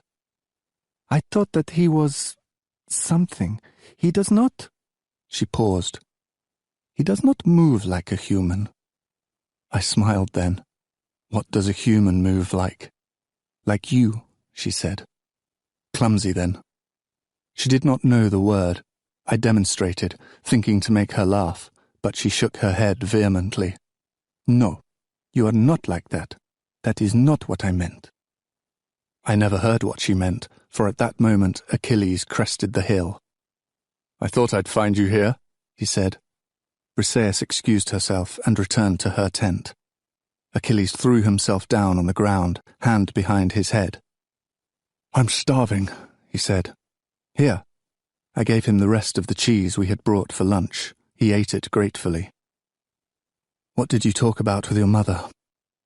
I was almost nervous to ask. Those hours with her were not forbidden to me, but they were always separate. His breath blew out, not quite a sigh. "She is worried about me," he said. "Why?" I bristled at the thought of her fretting over him. That was mine to do. "She says that there is a strangeness among the gods, that they are fighting with each other, taking sides in the war. She fears that the gods have promised me fame, but not how much." This was a new worry I had not considered, but of course our stories had many characters. Great Perseus or modest Peleus, Heracles or almost forgotten Hylas. Some had a whole epic, others just a verse. He sat up, wrapping his arms around his knees. "I think she is afraid that someone else is going to kill Hector before me." Another new fear. Achilles' life suddenly cut shorter than it already was. Who does she mean? "I don't know. Ajax has tried and failed. Diomedes too. They are the best after me. There is no one else I can think of." "What about Menelaus?" Achilles shook his head. "Never. He is brave and strong, but that is all. He would break against Hector like water on a rock. So it is me, or no one." "You will not do it." I tried not to let it sound like begging. "No." He was quiet a moment. "But I can see it. That's the strange thing. Like in a dream. I can see myself throwing the spear, see him fall. I walk up to the body and stand over it." Dread rose in my chest. I took a breath, forced it away. And then what? "That's the strangest of all. I look down at his blood and know my death is coming. But in the dream I do not mind. What I feel most of all is relief." "Do you think it can be prophecy?" The question seemed to make him self-conscious. He shook his head. "No, I think it is nothing at all. A daydream." I forced my voice to match his in lightness. "I'm sure you're right. After all, Hector hasn't done anything to you." He smiled then, as I had hoped he would. "Yes," he said. "I've heard that." During the long hours of Achilles' absence, I began to stray from our camp, seeking company, something to occupy myself. Thetis' news had disturbed me, quarrels among the gods, Achilles' mighty fame endangered. I did not know what to make of it, and my questions chased themselves around my head until I was half crazy. I needed a distraction, something sensible and real. One of the men pointed me towards the white physician's tent. "If you're looking for something to do, they always need help," he said. I remembered Chiron's patient hands. The instruments hung on rose-quartz walls. I went. The tent's interior was dim, the air dark and sweet and musky, heavy with the metallic scent of blood. In one corner was the physician Machaon, bearded, square-jawed, pragmatically bare-chested, an old tunic tied carelessly around his waist. He was darker than most Greeks, despite the time he spent inside, and his hair was cropped short, practical again to keep it from his eyes. He bent now over a wounded man's leg, his finger gently probing an embedded arrow point. On the other side of the tent, his brother Podalirius finished strapping on his armor. He tossed an offhand word to Machaon before shouldering past me out the door. It was well known that he preferred the battlefield to the surgeon's tent, though he served in both.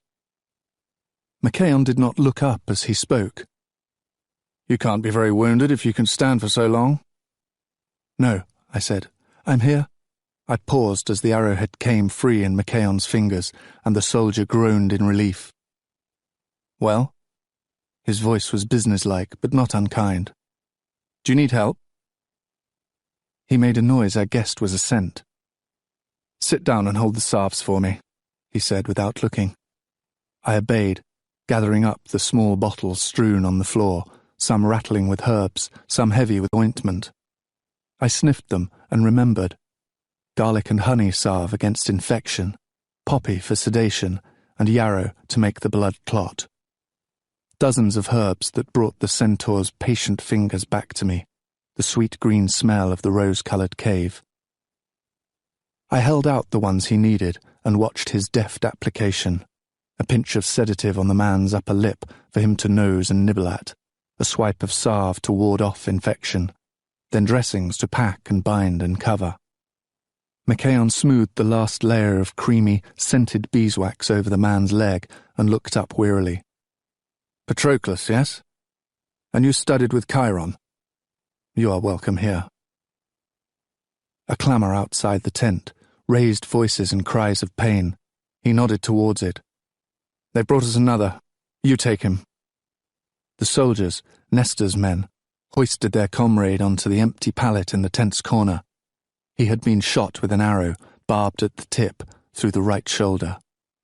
His face was foamy with sweat scum, and he'd bitten his lip almost in half with trying not to scream.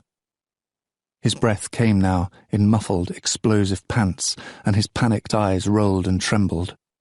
I resisted the urge to call for Machaon, busy with another man who had started to wail, and reached for a cloth to wipe his face.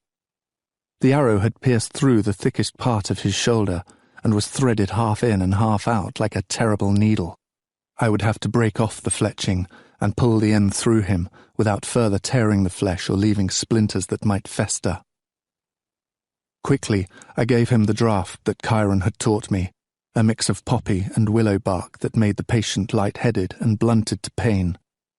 He could not hold the cup, so I held it for him, lifting and cradling his head so he would not choke, feeling his sweat and foam and blood seep into my tunic. I tried to look reassuring, tried not to show the panic I was feeling. He was, I saw, only a year or so older than I, one of Nestor's sons, Antilochus, a sweet-faced young man who doted on his father. "It will be all right," I said, over and over, to myself or him, I did not know. The problem was the arrow shaft. Normally a doctor would snap off one end before pulling it through, but there was not enough of it sticking out of his chest to do it without tearing the flesh further. I could not leave it, nor drag the fletching through the wound. What then? Behind me, one of the soldiers who had brought him stood fidgeting in the doorway. I gestured to him over my shoulder. "A knife, quickly, sharp as you can find." I surprised myself with the brisk authority in my voice, the instant obedience it provoked. He returned with a short, finely honed blade meant for cutting meat, still rusty with dried blood. He cleaned it on his tunic before handing it to me. The boy's face was slack now, his tongue flopping loose in his mouth. I leaned over him and held the arrow shaft, crushing the fletching into my damp palm. With my other hand, I began sawing, cutting through the wood a flake at a time, as lightly as possible so as not to jar the boy's shoulder. He snuffled and muttered, lost in the fog of the draught. I sawed and braced and sawed. My back ached, and I berated myself for leaving his head on my knees, for not choosing a better position. Finally, the feathered end snapped off, leaving only one long splinter that the knife quickly cut through. At last.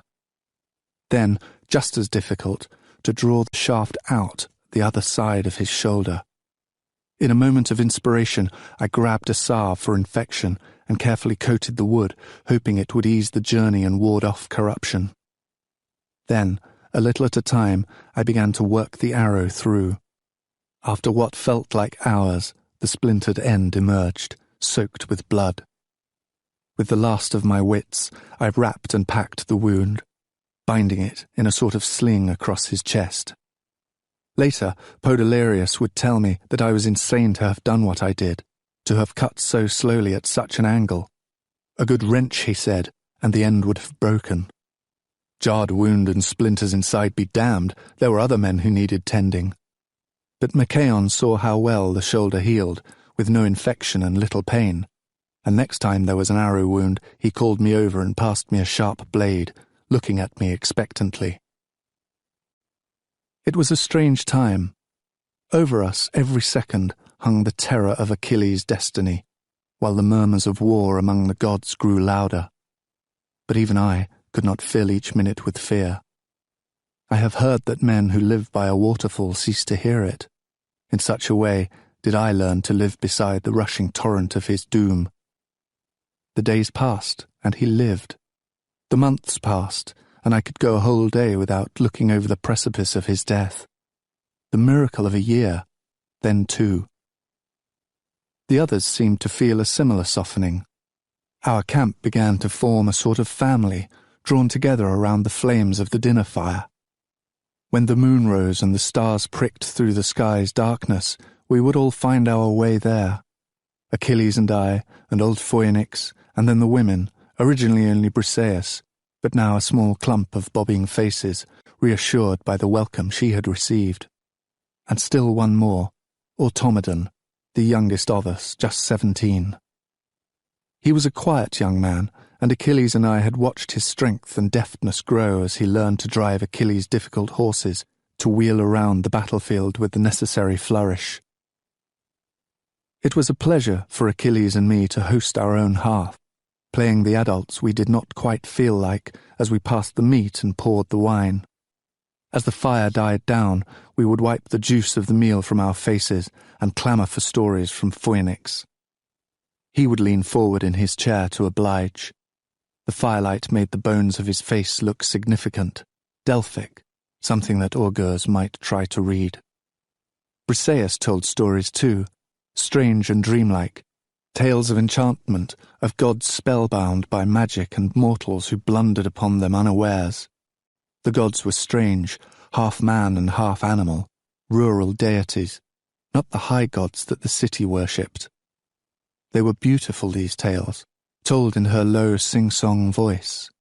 Sometimes they were funny too, her imitations of a cyclops or the snuffling of a lion seeking out a hidden man. Later, when we were alone, Achilles would repeat little snatches of them, lifting his voice, playing a few notes on the lyre. It was easy to see how such lovely things might become songs, and I was pleased because I felt that he had seen her, had understood why I spent my days with her when he was gone. She was one of us now, I thought, a member of our circle, for life. It was on one of these nights that Achilles asked her what she knew of Hector. She had been leaning back on her hands, the inner flush of her elbows warmed by the fire, but at his voice she startled a little and sat up. He did not speak directly to her often, nor she to him, a remnant perhaps of what had happened in her village. "I do not know much," she said. "I have never seen him, nor any of Priam's family." "But you have heard things." Achilles was sitting forward now, himself. "A little. I know more of his wife." "Anything," Achilles said. She nodded, cleared her throat softly, as she did often before a story. "Her name is Andromache, and she is the only daughter of King Aetion of Cilicia. Hector is said to love her above all things. He first saw her when he came to her father's kingdom for tribute. She welcomed him and entertained him at the feast that evening. At the night's end, Hector asked her father for her hand." "She must have been very beautiful." "People say she is fair, but not the fairest girl Hector might have found. She is known for a sweet temper and gentle spirit. The country people love her because she often brings them food and clothes. She was pregnant, but I have not heard what became of the child." "Where is Cilicia?" I asked. "It is to the south, along the coast, not far from here by horse." "Near Lesbos," Achilles said. Briseis nodded. Later, when all the rest had gone, he said, "We raided Cilicia. Did you know?" "No." He nodded. "I remember that man, Aetion. He had 8 sons. They tried to hold us off." I could tell by the quietness of his voice. "You killed them. An entire family slaughtered." He caught the look on my face, though I tried to hide it. But he did not lie to me, ever. "Yes." I knew he killed men every day.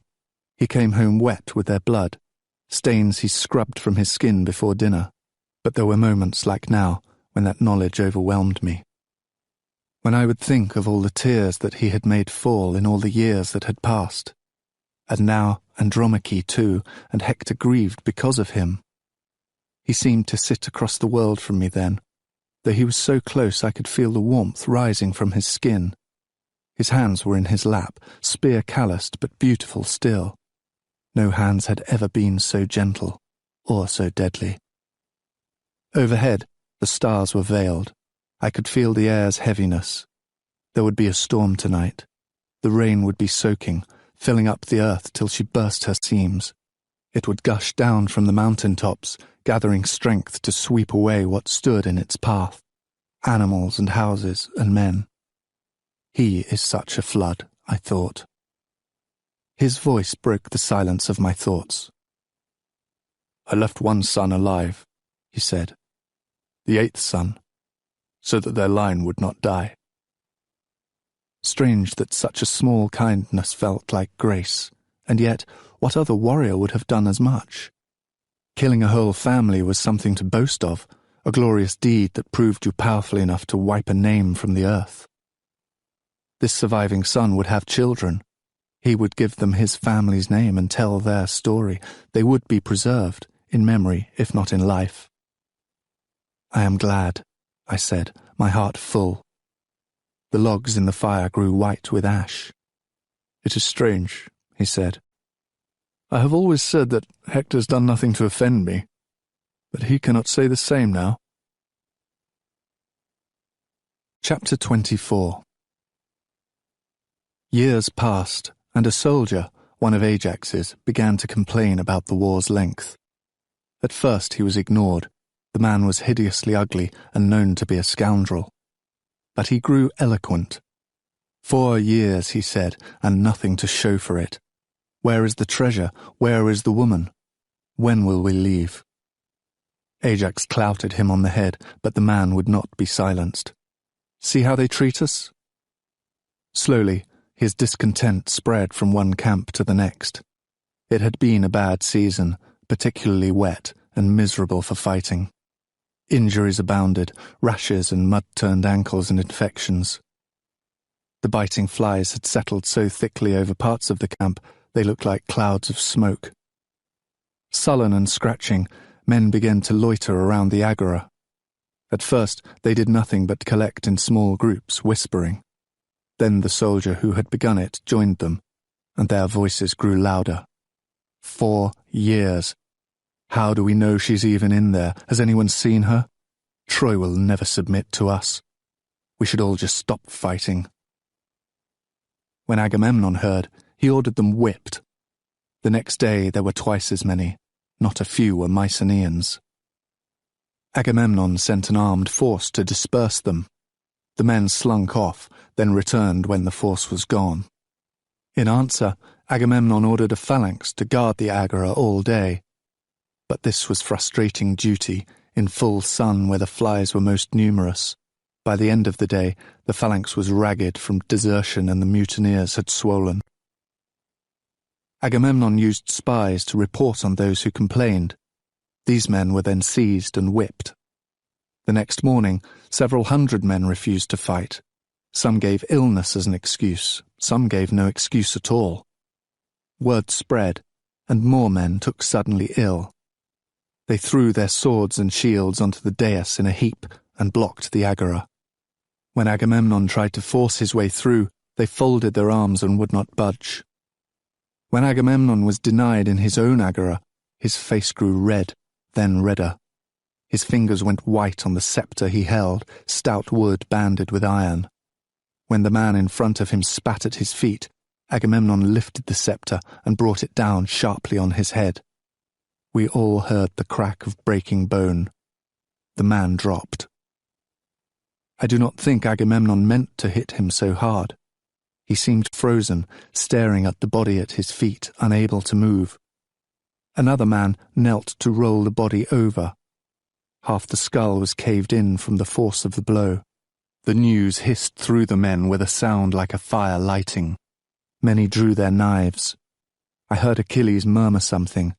Then he was gone from my side. Agamemnon's face was filled with the growing realization of his mistake. He had recklessly left his loyal guards behind. He was surrounded now. Help could not reach him, even if it wanted to. I held my breath, sure I was about to see him die. Men of Greece! Startled faces turned to the shout. Achilles stood atop a pile of shields on the dais. He looked every inch the champion, beautiful and strong, his face serious. You are angry, he said. This caught their attention. They were angry. It was unusual for a general to admit that his troops might feel such a thing. Speak your grievance, he said. We want to leave. The voice came from the back of the crowd. The war is hopeless. The general lied to us. A surging murmur of agreement. It has been 4 years. This last was the angriest of all. I could not blame them.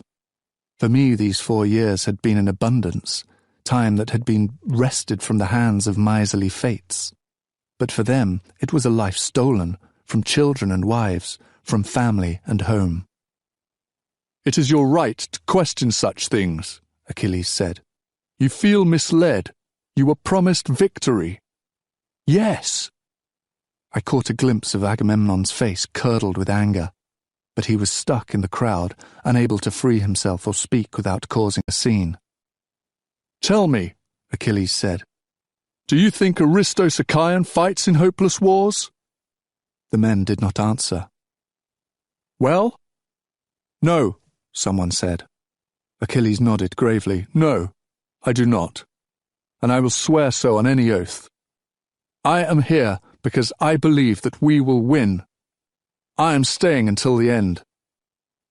That is fine for you, a different voice, but what of those who wish to go? Agamemnon opened his mouth to answer. I could imagine what he might have said. No one leaves. Deserters will be executed. But he was lucky that Achilles was swifter. You're welcome to leave whenever you like. We are? The voice was dubious. Of course.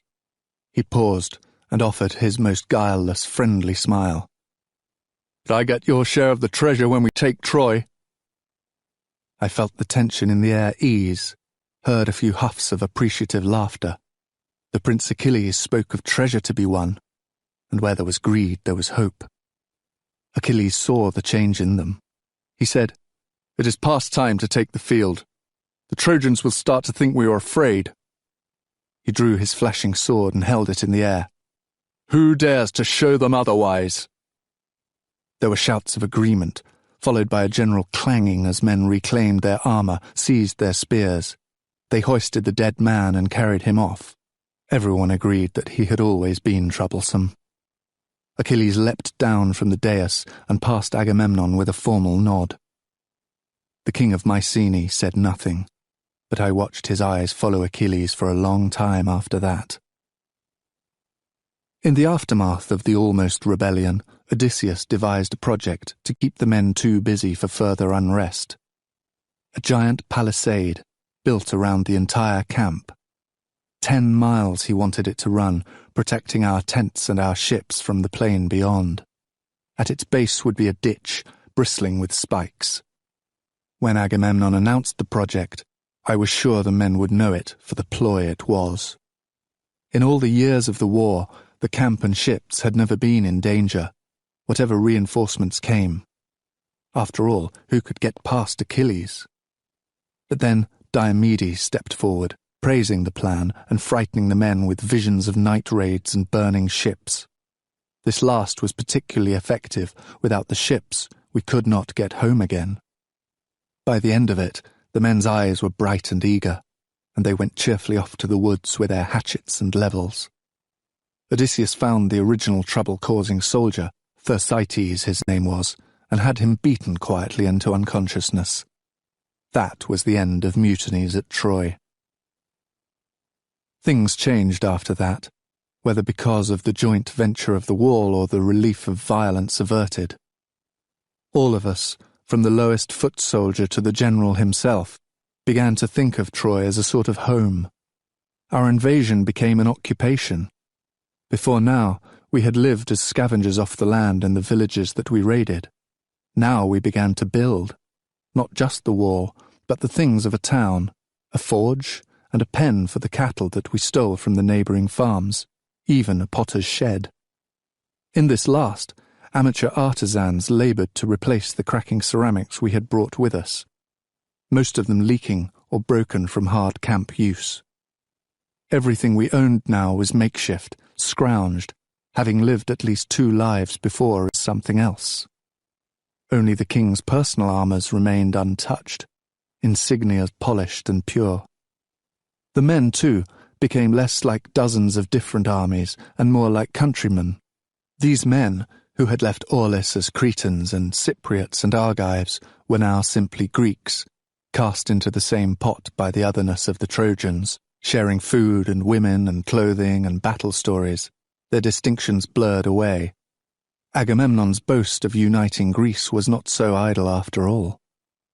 Even years later this camaraderie would remain, a fellow feeling so uncharacteristic of our fiercely warring kingdoms. For a generation there would be no wars among those of us who had fought at Troy. Even I was not exempt. During this time, 6-7 years in which I spent more and more hours in Machaon's tent and fewer with Achilles in the field, I got to know the other men well. Everyone eventually made their way there, if only for smashed toes or ingrown nails. Even Automedon came, covering the bleeding remnants of a savaged boil with his hand. Men doted on their slave women and brought them to us with swollen bellies. We delivered their children in a steady, squalling stream, then fixed their hurts as they grew older. And it was not just the common soldiery. In time, I came to know the kings as well. Nestor with his throat syrup, honeyed and warmed, that he wanted at the end of a day. Menelaus and the opiate he took for his headaches. Ajax's acid stomach. It moved me to see how much they trusted me, turned hopeful faces towards me for comfort. I grew to like them, no matter how difficult they were in council. I developed a reputation, a standing in the camp. I was asked for, known for my quick hands and how little pain I caused. Less and less often, Podalirius took his turn in the tent. I was the one who was there when Machaon was not. I began to surprise Achilles, calling out to these men as we walked through the camp. I was always gratified at how they would raise a hand in return, point to a scar that had healed over well. After they were gone, Achilles would shake his head. "I don't know how you remember them all. I swear they look the same to me." I would laugh and point them out again. "That's Sthenelus, Diomedes' charioteer. And that's Podarces, whose brother was the first to die, remember?" "There are too many of them," he said. "It's simpler if they just remember me." The faces around our hearth began to dwindle, as one woman after another quietly took a myrmidon for her lover, and then husband. They no longer needed our fire, they had their own. We were glad. Laughter in the camp, and voices raised in pleasure at night, and even the swelling of bellies, myrmidons grinning with satisfaction, were things that we welcomed, the golden stitch of their happiness like a fretted border around our own. After a time, only Briseis was left. She never took a lover, despite her beauty and the many myrmidons who pursued her. Instead, she grew into a kind of aunt, a woman with sweets and love potions and soft fabric for the drying of eyes. This is how I think of us when I remember our nights at Troy. Achilles and I beside each other, and Phoenix smiling, and Automedon stuttering through the punchlines of jokes, and Briseis with her secret eyes and quick, spilling laughter. I woke before dawn and felt the first twinging cold of fall in the air. It was a festival day, the harvest of first fruits to the god Apollo. Achilles was warm beside me, his naked body heavy with sleep. The tent was very dark, but I could just see the features of his face, the strong jaw and gentle curves of his eyes. I wanted to wake him and see those eyes open. 1,000 times I had seen it, but I never tired of it. My hand slid lightly over his chest, stroking the muscles beneath. We were both of us strong now, from days in the white tent and in the field. It shocked me sometimes to catch sight of myself. I looked like a man, broad as my father had been, though much leaner. He shivered beneath my hand, and I felt desire rise in me. I drew back the covers so that I might see all of him. I bent and pressed my mouth to him in soft kisses that trailed down his stomach. Dawn stole through the tent flap. The room lightened. I saw the moment he woke and knew me. Our limbs slid against one another, on paths that we had traced so many times before, yet still were not old. Some time later, we rose and took our breakfast. We had thrown open the tent flap to let in the air. It ruffled pleasantly over our damp skin. Through the doorway, we watched the crisscrossing of myrmidons about their chores. We saw Automedon race down to the sea for a swim. We saw the sea itself, inviting and warm from a summer of sun. My hand sat familiarly on his knee. She did not come through the door. She was simply there, in the tent centre, where a moment before there had been empty space. I gasped and yanked my hand from where it rested on him. I knew it was foolish, even as I did it. She was a goddess. She could see us whenever she wished. "Mother," he said in greeting. "I have received a warning." The words were snapped off, like an owl biting through a bone. The tent was dim, but Thetis's skin burned cold and bright. I could see each slicing line of her face, each fold of her shimmering robe. It had been a long time since I had seen her so close, since Skyros. I had changed since then. I had gained strength and size, and a beard that grew if I did not shave it away. But she was the same. Of course she was. "Apollo is angry and looks for ways to move against the Greeks. You will sacrifice to him today?" "I will," Achilles said. We always observed the festivals, dutifully slitting the throats and roasting the fat. "You must," she said. Her eyes were fixed on Achilles. They did not seem to see me at all. "A hecatomb." Our grandest offering, 100 head of sheep or cattle. Only the richest and most powerful men could afford such an extravagance of piety. "Whatever the others do, do this. The gods have chosen sides, and you must not draw their anger." It would take us most of the day to slaughter them all, and the camp would smell like a charnel house for a week. But Achilles nodded. "We will do it," he promised. Her lips were pressed together, 2 red slashes like the edge of a wound. "There is more," she said. Even without her gaze upon me, she frightened me. She brought the whole urgent universe wherever she went, portents and angry deities and 1,000 looming perils. "What is it?" She hesitated, and fear knotted my throat. What could make a goddess pause was terrifying indeed. "A prophecy," she said. "that the best of the Myrmidons will die before 2 more years have passed." Achilles' face was still, utterly still. "We have known it was coming," he said. A curt shake of her head. "No. The prophecy says you will still be alive when it happens." Achilles frowned. "What do you think it means?" "I do not know," she said. Her eyes were very large, the black pools opened as if they would drink him, pull him back into her. "I fear a trick." The fates were well known for such riddles, unclear until the final piece had fallen, then bitterly clear. "Be watchful," she said. "You must take care." "I will," he said. She had not seemed to know I was there, but now her eyes found me, and her nose wrinkled, as if at a rising stench. She looked back to him. "He is not worthy of you," she said. "He has never been." "We disagree on this," Achilles answered. He said it as if he had said it many times before. Probably he had. She made a low noise of contempt, then vanished. Achilles turned to me. "She is afraid."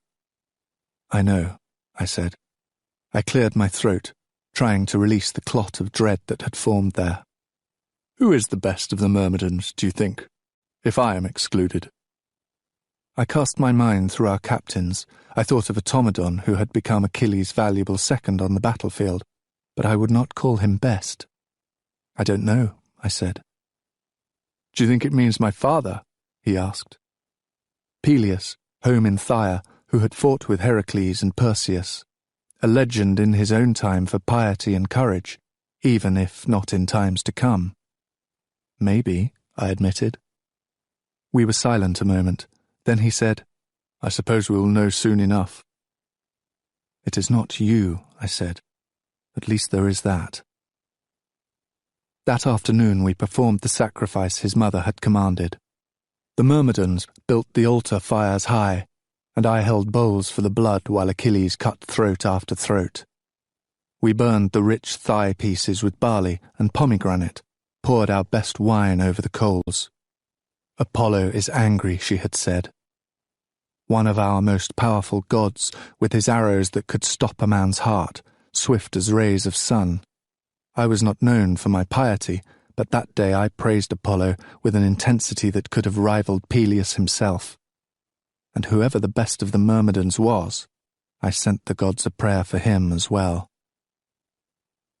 Briseis asked me to teach her medicine and promised in return a knowledge of the area's herbs, indispensable to Machaon's dwindling supply. I agreed and passed many contented days with her in the forest, parting low-hanging branches, reaching underneath rotting logs for mushrooms as delicate and soft as the ear of a baby. Sometimes, on those days, her hand would accidentally brush mine, and she would look up and smile, water drops hanging from her ears and hair like pearls. Her long skirt was tied practically around her knees, revealing feet that were sturdy and sure. One of these days we had stopped for lunch. We feasted on cloth-wrapped bread and cheese, strips of dried meat, and water scooped with our hands from the stream. It was spring, and we were surrounded by the profusion of Anatolian fertility. For 3 weeks the earth would paint herself in every colour, burst every bud, unfurl each rioting petal. Then, the wild flush of her excitement spent, she would settle down to the steady work of summer. It was my favourite time of year. I should have seen it coming. Perhaps you will think me stupid that I did not. I was telling her a story, something about Chiron, I think, and she was listening, her eyes dark like the earth on which we sat. I finished, and she was quiet. This was nothing unusual, she was often quiet. We were sitting close to each other, heads together as if in conspiracy. I could smell the fruit she had eaten. I could smell the rose oils she pressed for the other girls, still staining her fingers. She was so dear to me, I thought. Her serious face and clever eyes. I imagined her as a girl, scraped with tree climbing, skinny limbs flying as she ran. I wished that I had known her then, that she had been with me at my father's house, had skipped stones with my mother. Almost I could imagine her there, hovering just at the edge of my remembrance. Her lips touched mine. I was so surprised I did not move. Her mouth was soft and a little hesitant. Her eyes were sweetly closed. Of habit, of its own accord, my mouth parted. A moment passed like this, the ground beneath us, the breeze sifting flower scents. Then she drew back, eyes down, waiting for judgment. My pulse sounded in my ears, but it was not as Achilles made it sound. It was something more like surprise, and fear that I would hurt her. I put my hand to hers. She knew then. She felt it in the way I took her hand, the way my gaze rested on her. "I'm sorry," she whispered. I shook my head, but could not think of what more to say. Her shoulders crept up like folded wings. I know that you love him, she said, hesitating a little before each word. I know. But I thought that some men have wives and lovers both. Her face looked very small and so sad that I could not be silent. Briseis, I said, if I ever wished to take a wife, it would be you. But you do not wish to take a wife. No, I said, as gently as I could. She nodded, and her eyes dropped again. I could hear her slow breaths, the faint tremor in her chest. I'm sorry, I said. Do you not ever want children? She asked. The question surprised me. I still felt half a child myself, though most my age were parents several times over. I don't think I would be much of a parent, I said. I do not believe that, she said. I don't know, I said. Do you? I asked it casually, but it seemed to strike deep, and she hesitated. Maybe, she said, and then I understood, too late, what she had really been asking me. I flushed, embarrassed at my thoughtlessness, and humbled too. I opened my mouth to say something, to thank her perhaps, but she was already standing, brushing off her dress. Shall we go? There was nothing to do but rise and join her. That night I could not stop thinking of it. Briseis's and my child. I saw stumbling legs and dark hair and the mother's big eyes. I saw us by the fire, Briseis and I, and the baby, playing with some bit of wood I had carved. Yet there was an emptiness to the scene, an ache of absence. Where was Achilles? Dead? Or had he never existed?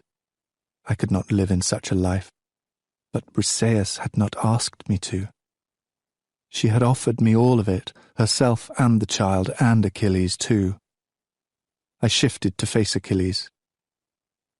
Did you ever think of having children? I asked. His eyes were closed, but he was not sleeping. I have a child, he answered. It shocked me anew each time I remembered it. His child with Deidamia. A boy, Thetis had told him, called Neoptolemus. New War. Nicknamed Pyrrhus for his fiery red hair. It disturbed me to think of him, a piece of Achilles wandering through the world. Does he look like you? I had asked Achilles once. Achilles had shrugged. I didn't ask. Do you wish you could see him? Achilles shook his head. It is best that my mother raise him. He will be better with her. I did not agree, but this was not the time to say so. I waited a moment for him to ask me if I wished to have a child, but he did not, and his breathing grew more even. He always fell asleep before I did. Achilles. Do you like Briseis? He frowned, his eyes still closed. Like her? Enjoy her, I said. You know. His eyes opened, more alert than I had expected. What does this have to do with children? Nothing, but I was obviously lying. Does she wish to have a child? Maybe, I said. With me, he said. No, I said.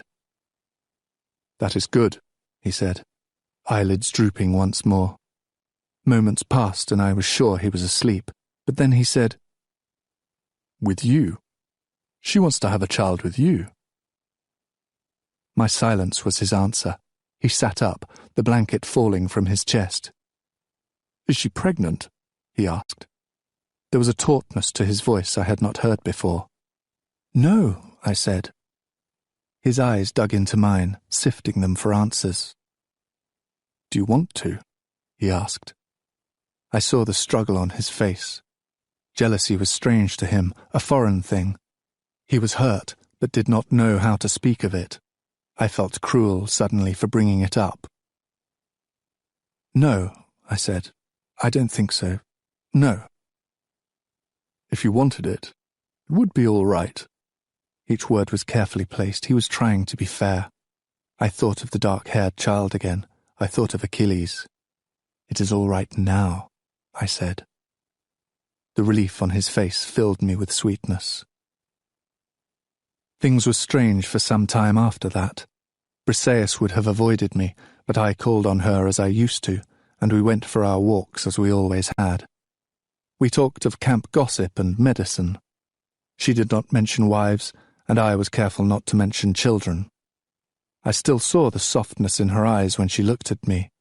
I did my best to return it as I could. Chapter 25. One day, in the 9th year, a girl mounted the dais. There was a bruise on her cheek, spreading like spilled wine down the side of her face. Ribbons fluttered from her hair, ceremonial fillets that marked her as servant to a god. "A priest's daughter," I heard someone say. Achilles and I exchanged a glance. She was beautiful, despite her terror. Large hazel eyes set in a round face, soft chestnut hair loose around her ears, a slender, girlish frame.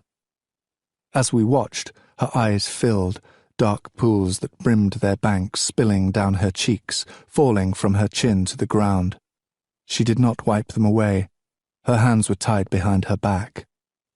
As the men gathered, her eyes lifted, seeking the sky in mute prayer. I nudged Achilles and he nodded, but before he could claim her, Agamemnon stepped forward. He rested one hand on her slight, bowed shoulder. "This is Chryseis," he said, "and I take her for myself." Then he pulled her from the dais, leading her roughly to his tent. I saw the priest Calchas frowning, his mouth half open as if he might object, but then he closed it, and Odysseus finished the distribution. It was barely a month after that the girl's father came, walking down the beach with a staff of gold-studded wood threaded with garlands. He wore his beard long in the style of Anatolian priests, his hair unbound but decorated with bits of ribbon to match his staff. His robe was banded with red and gold, loose with fabric that billowed and flapped around his legs. Behind him, silent under-priests strained to heft the weight of huge wooden chests. He did not slow for their faltering steps, but strode relentlessly onwards. The small procession moved past the tents of Ajax and Diomedes and Nestor, closest to the agora, and then on to the dais itself. By the time Achilles and I had heard and run, weaving around slower soldiers, he had planted himself there, staff strong. When Agamemnon and Menelaus mounted the dais to approach him, he did not acknowledge them, only stood there, proud, before his treasure and the heaving chests of his underlings. Agamemnon glowered at the presumption but held his tongue. Finally, when enough soldiers had gathered, drawn from every corner by breathless rumour, he turned to survey them all, his eyes moving across the crowd, taking in kings and common. Landing at last on the twin sons of Atreus who stood before him. He spoke in a voice resonant and grave, made for leading prayers. He gave his name, Chryses, and identified himself, staff raised, as a high priest of Apollo. Then he pointed to the chests, open now to show gold and gems and bronze catching the sun. "None of this tells us why you have come, priest Chryses." Menelaus's voice was even, but with an edge of impatience. Trojans did not climb the dais of the Greek kings and make speeches. "I have come to ransom my daughter, Chryseis," he said, "taken unlawfully by the Greek army from our temple. A slight girl and young, with fillets in her hair." The Greeks muttered. Suppliants seeking ransom knelt and begged. They did not speak like kings giving sentence in court. Yet he was a high priest, not used to bending to anyone but his god, and allowances could be made. The gold he offered was generous, twice what the girl was worth, and a priest's favour was never something to scorn. That word, unlawful, had been sharp as a drawn sword, but we could not say that he was wrong to use it. Even Diomedes and Odysseus were nodding, and Menelaus drew a breath as if to speak. But Agamemnon stepped forward, broad as a bear, his neck muscles twisting in anger. "Is this how a man begs? You are lucky I do not kill you where you stand. I am this army's commander," he spat, "and you have no leave to speak before my men. Here is your answer. No, there will be no ransom. She is my prize, and I will not give her up now or ever. Not for this trash or any other you can bring." His fingers clenched, only inches from the priest's throat. "You will depart now, and let me not ever catch you in my camps again, priest, or even your garlands will not save you." Chryses' jaw was clamped down on itself, though whether from fear or biting back a reply we could not tell. His eyes burned with bitterness. Sharply, without a word, he turned and stepped from the dais and strode back up the beach. Behind him trailed his underpriests with their clinking boxes of treasure. Even after Agamemnon left and the men had exploded into gossip around me, I watched the shame's priest's distant, retreating figure. Those at the end of the beach said that he was crying out and shaking his staff at the sky. That night, slipping among us like a snake, quick and silent and flickering, the plague began. When we woke the next morning, we saw the mules drooping against their fences, breaths shallow and bubbling with yellow mucus, eyes rolling. Then by midday it was the dogs, whining and snapping at the air, tongues foaming a red-tinged scum. By the late afternoon, every one of these beasts was dead or dying, shuddering on the ground in pools of bloody vomit. Machaon and I, and Achilles too, burned them as fast as they fell, ridding the camp of their bile-soaked bodies, their bones that rattled as we tossed them onto the pyres. When we went back to the camp that night, Achilles and I scrubbed ourselves in the harsh salt of the sea, then with clean water from the stream and the forest. We did not use the Simois or the Scamander, the big, meandering Trojan rivers that the other men washed in and drank from. In bed later, we speculated in hushed whispers, unable to help but listen for the hitch in our own breath, the gathering of mucus in our throats. But we heard nothing except our voices repeating the remedies Chiron had taught us like murmured prayers. The next morning, it was the men. Dozens pierced with illness, crumpling where they stood, their eyes bulging and wet, lips cracking open and bleeding fine red threads down their chins. Machaon and Achilles and Podalirius and I, and even, eventually, Briseis, ran to drag away each newly dropped man, downed as suddenly as if by a spear or arrow. At the edge of the camp, a field of sick men bloomed, 10 and 20 and then 50 of them, shuddering, calling for water, tearing off their clothes for respite from the fire they claimed raged in them. Finally, in the later hours their skin broke apart, macerating like holes in a worn blanket, shredding to pus and pulpy blood. At last, their violent trembling ceased, and they lay puddling in the swamp of their final torrent, the dark emptying of their bowels, clotted with blood. Achilles and I built pyre after pyre, burning every scrap of wood we could find. Finally, we abandoned dignity and ritual for necessity, throwing onto each fire not one, but a heap of bodies. We did not even have time to stand watch over them as their flesh and bone mingled and melted together. Eventually, most of the kings joined us. Menelaus first, then Ajax, who split whole trees with a single stroke, fuel for fire after fire. As we worked, Diomedes went among the men and discovered the few who still lay concealed in their tents, shaking with fever and vomit, hidden by their friends who did not want yet to send them to the death grounds. Agamemnon did not leave his tent. Another day then, and another, and every company, every king had lost dozens of soldiers. Although strangely, Achilles and I noted, our hands pulling closed eyelid after eyelid, none of them were kings. Only minor nobles and foot soldiers. None of them were women, this too we noticed. Our eyes found each other's, full of suspicions that grew as men dropped suddenly with a cry, hands clutching their chests where the plague had struck them like the quick shaft of an arrow. It was the 9th night of this, of corpses and burning, and our faces streaked with pus. We stood in our tent gasping with exhaustion, stripping off the tunics we had worn, throwing them aside for the fire. Our suspicions tumbled out, confirmed in 1,000 ways that this was not a natural plague, not the creeping spread of haphazard disease. It was something else, sudden and cataclysmic as the snuffing of Aulus's winds, a god's displeasure.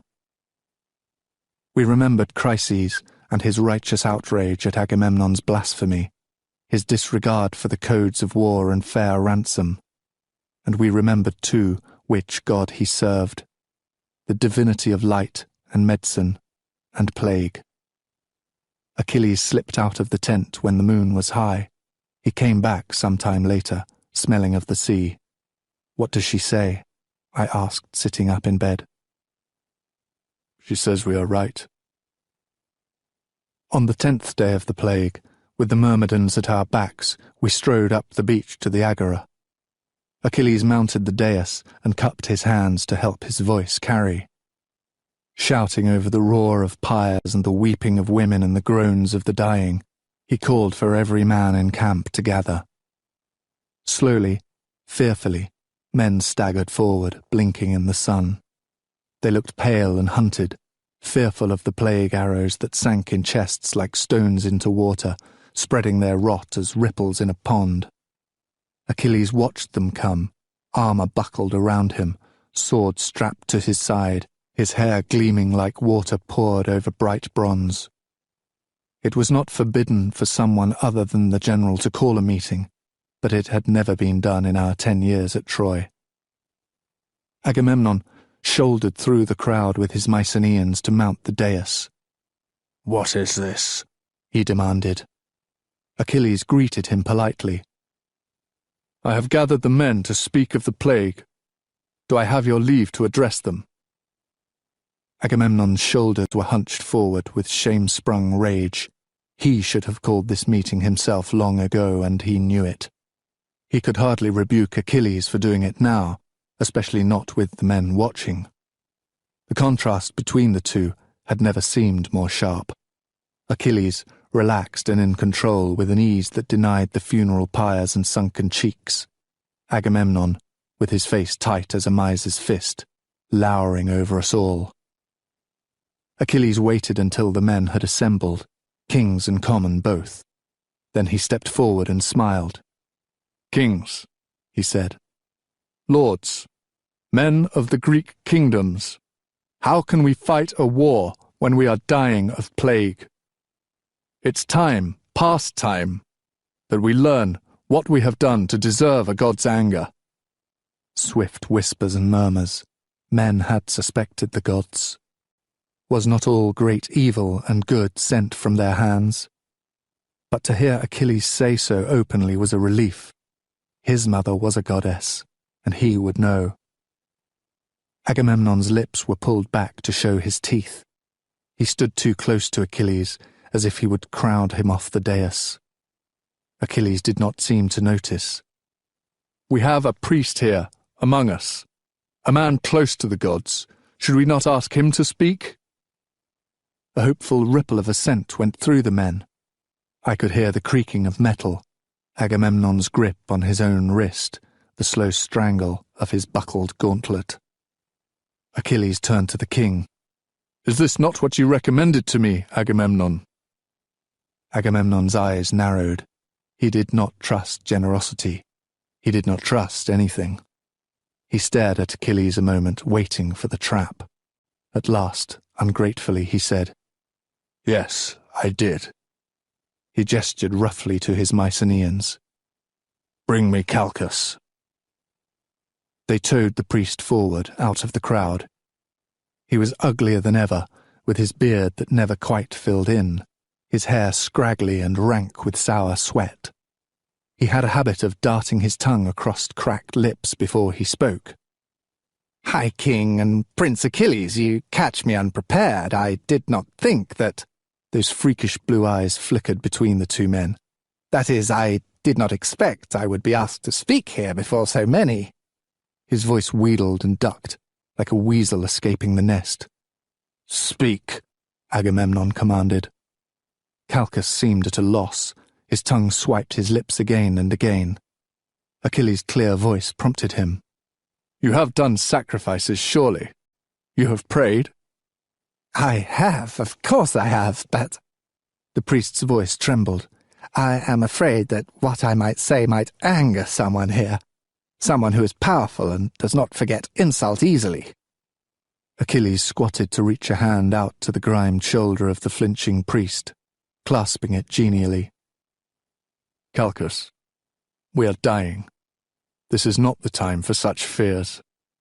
What man among us would hold your words against you? I would not, even if you named me as the cause. Would any of you?" He looked at the men before him. They shook their heads. "You see?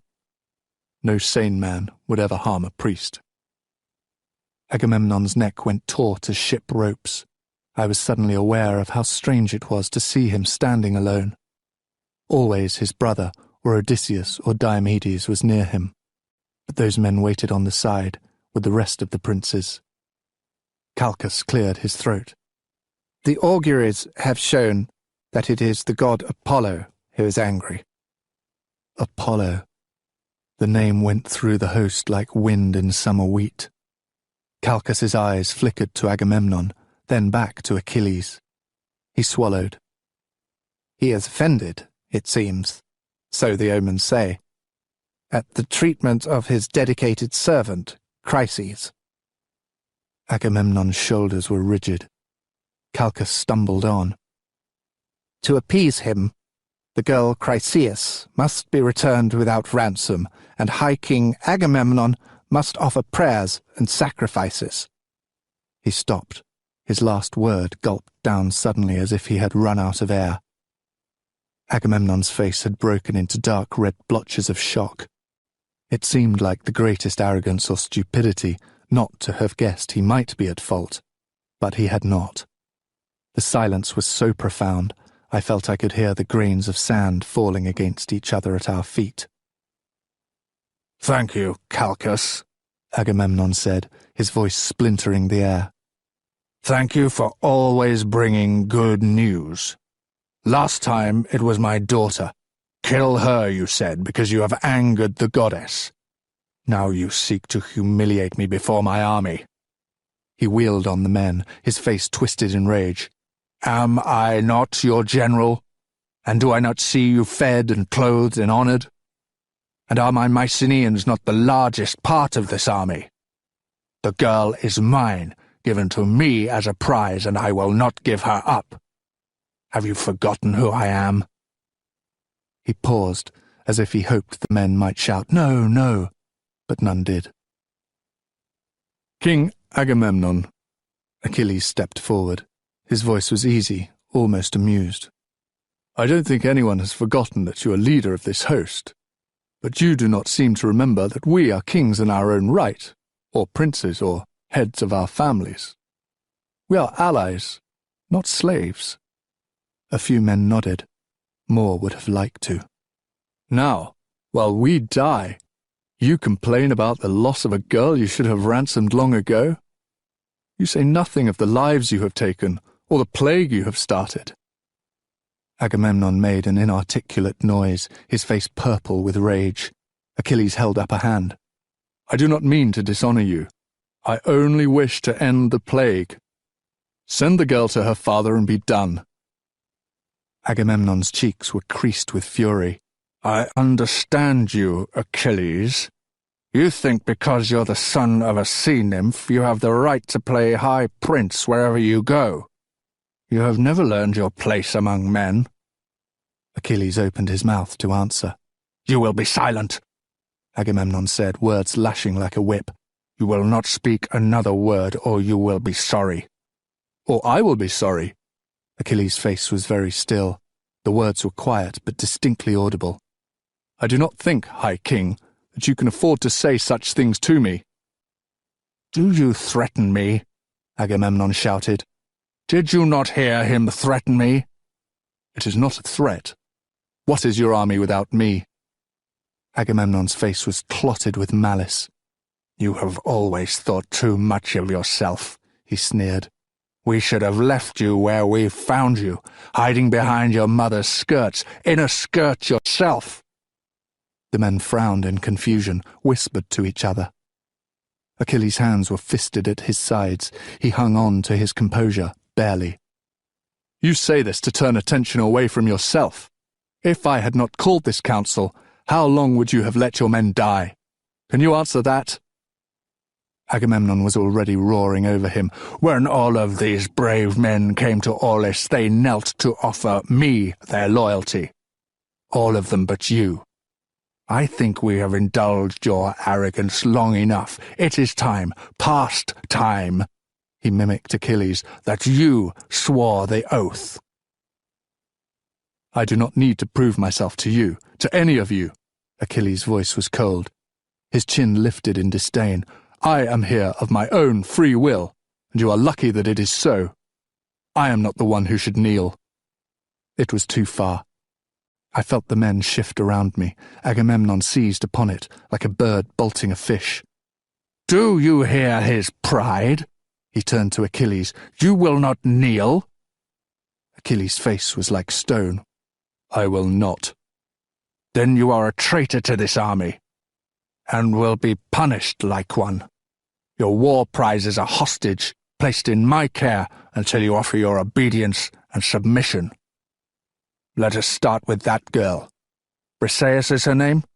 She will do as penance for the girl you have forced me to return." The air died in my lungs. "She is mine," Achilles said. Each word fell sharp like a butcher cutting meat. "Given to me by all the Greeks. You cannot take her. If you try, your life is forfeit. Think on that, king, before you bring harm to yourself." Agamemnon's answer came quickly. He could never back down in front of a crowd. Never. "I do not fear you. I will have her." He turned to his Mycenaeans. "Bring the girl." Around me were the shocked faces of kings. Briseis was a war prize, a living embodiment of Achilles' honour. In taking her, Agamemnon denied Achilles the full measure of his worth. The men muttered, and I hoped they might object, but no one spoke. Because he was turned, Agamemnon did not see Achilles' hand go to his sword. My breath caught. I knew that he was capable of this, a single thrust through Agamemnon's cowardly heart. I saw the struggle on his face. I still do not know why he stopped himself. Perhaps he wanted greater punishment for the king than death. "Agamemnon," he said. I flinched from the roughness of his voice. The king turned, and Achilles drove a finger into his chest. The High King could not stop the huff of surprise. "Your words today have caused your own death, and the death of your men. I will fight for you no longer. Without me, your army will fall. Hector will grind you to bones and bloody dust, and I will watch it and laugh. You will come, crying for mercy, but I will give none. They will all die, Agamemnon, for what you have done here."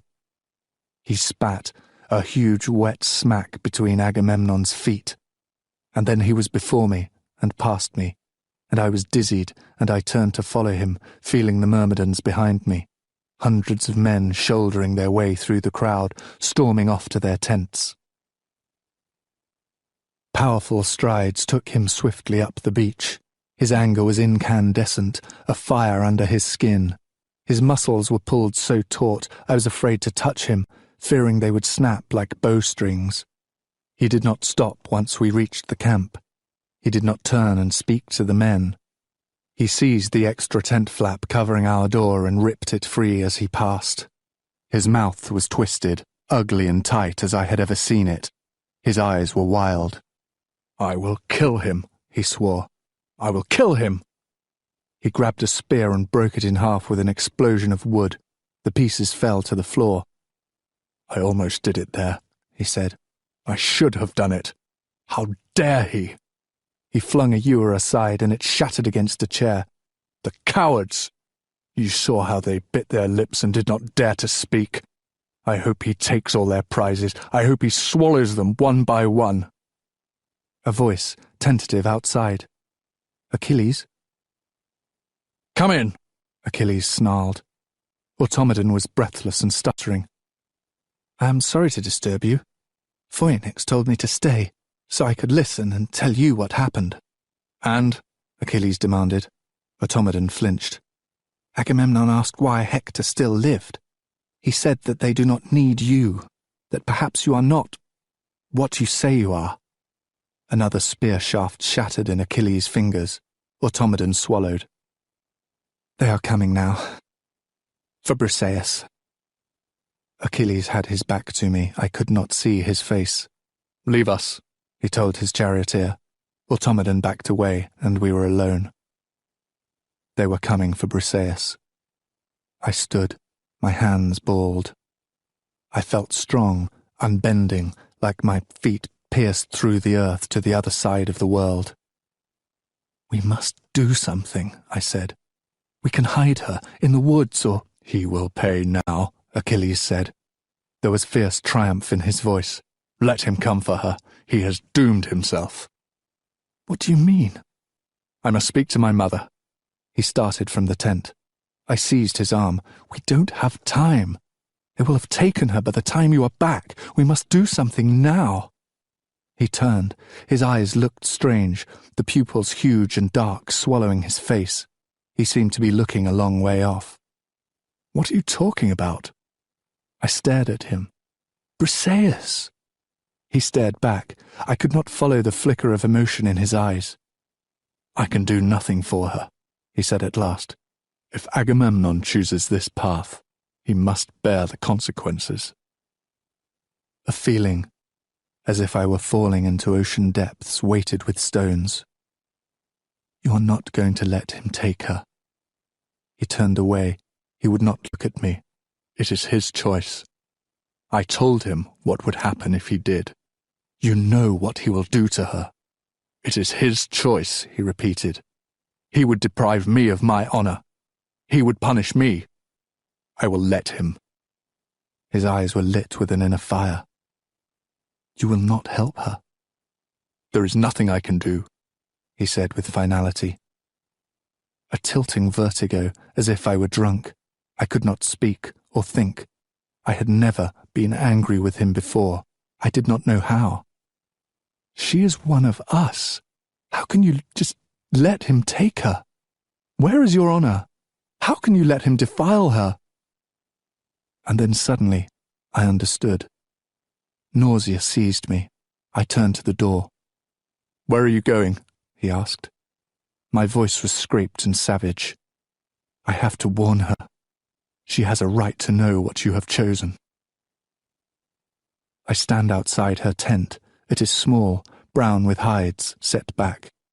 Briseis, I hear myself say. Come in. Her voice is warm and pleased.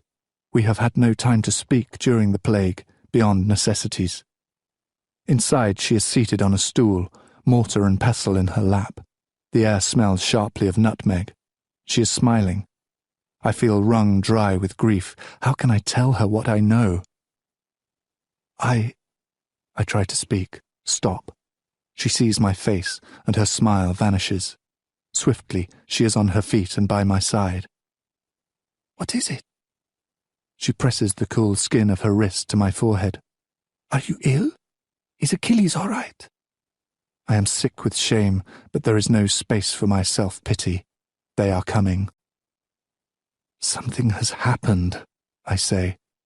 My tongue thickens in my mouth. My words do not come out straight. Achilles went today to speak to the men. The plague is Apollo's. We thought so. She nods, her hand resting gently on mine in comfort. I almost cannot go on. Agamemnon did not... He was angry. He and Achilles quarreled. Agamemnon wants to punish him. Punish him? How? Now she sees something in my eyes. Her face goes quiet, pulling into itself, bracing. What is it? He is sending men. For you. I see the flare of panic, though she tries to hide it. Her fingers tighten on mine. What will happen? My shame is caustic, searing every nerve. It is like a nightmare. I expect each moment to wake to relief, but there is no waking. It is true. He will not help. I cannot say more. It is enough. She knows. Her right hand clutches at her dress, chapped and raw from the rough work of the past 9 days. I force out stuttering words meant to be a comfort, of how we will get her back, of how it will be all right. Lies, all of it. We both know what will happen to her in Agamemnon's tent. Achilles knows too, and sends her anyway. My mind is filled with cataclysm and apocalypse. I wish for earthquakes, eruptions, flood. Only that seems large enough to hold all of my rage and grief. I want the world overturned like a bowl of eggs, smashed at my feet. A trumpet blows outside. Her hand goes to her cheek, swipes away tears. Go, she whispers. Please. Chapter 26. In the distance, 2 men are walking towards us up the long stretch of beach, wearing the bright purple of Agamemnon's camp, stamped with the symbol of heralds. I know them, Talthybius and Eurybates, Agamemnon's chief messengers, honoured as men of discretion close to the High King's ear. Hate knots my throat. I want them dead. They are close now, passing the glaring Myrmidon guards who rattle their armour threateningly. They stop 10 paces from us, enough, perhaps they think, to be able to escape Achilles if he were to lose his temper. I indulge myself in vicious images, Achilles leaping up to snap their necks, leaving them limp as dead rabbits in a hunter's hand. They stutter out a greeting, feet shifting, eyes down. Then, "We have come to take custody of the girl." Achilles answers them, cold and bitter, but wryly so, his anger banked and shielded. He is giving a show, I know, of grace and tolerance, and my teeth clench at the calmness in his tone. He likes this image of himself, the wronged young man, stoically accepting the theft of his prize, a martyrdom for the whole camp to see. I hear my name and see them looking at me. I am to get Briseis. She is waiting for me. Her hands are empty. She is taking nothing with her. "I'm sorry," I whisper. She does not say it is all right. It is not. She leans forward and I can smell the warm sweetness of her breath. Her lips graze mine. Then she steps past me and is gone. Talthybius takes one side of her, Eurybates the other. Their fingers press, not gently, into the skin of her arm. They tow her forward, eager to be away from us. She is forced to move or fall. Her head turns back to look at us, and I want to break at the desperate hope in her eyes. I stare at him, will him to look up, to change his mind. He does not. They are out of our camp now, moving quickly. After a moment, I can barely distinguish them from the other dark figures that move against the sand, eating and walking and gossiping intently about their feuding kings. Anger sweeps through me like brush fire. "How can you let her go?" I ask, my teeth hard against one another. His face is blank and barren, like another language, impenetrable. He says, "I must speak with my mother."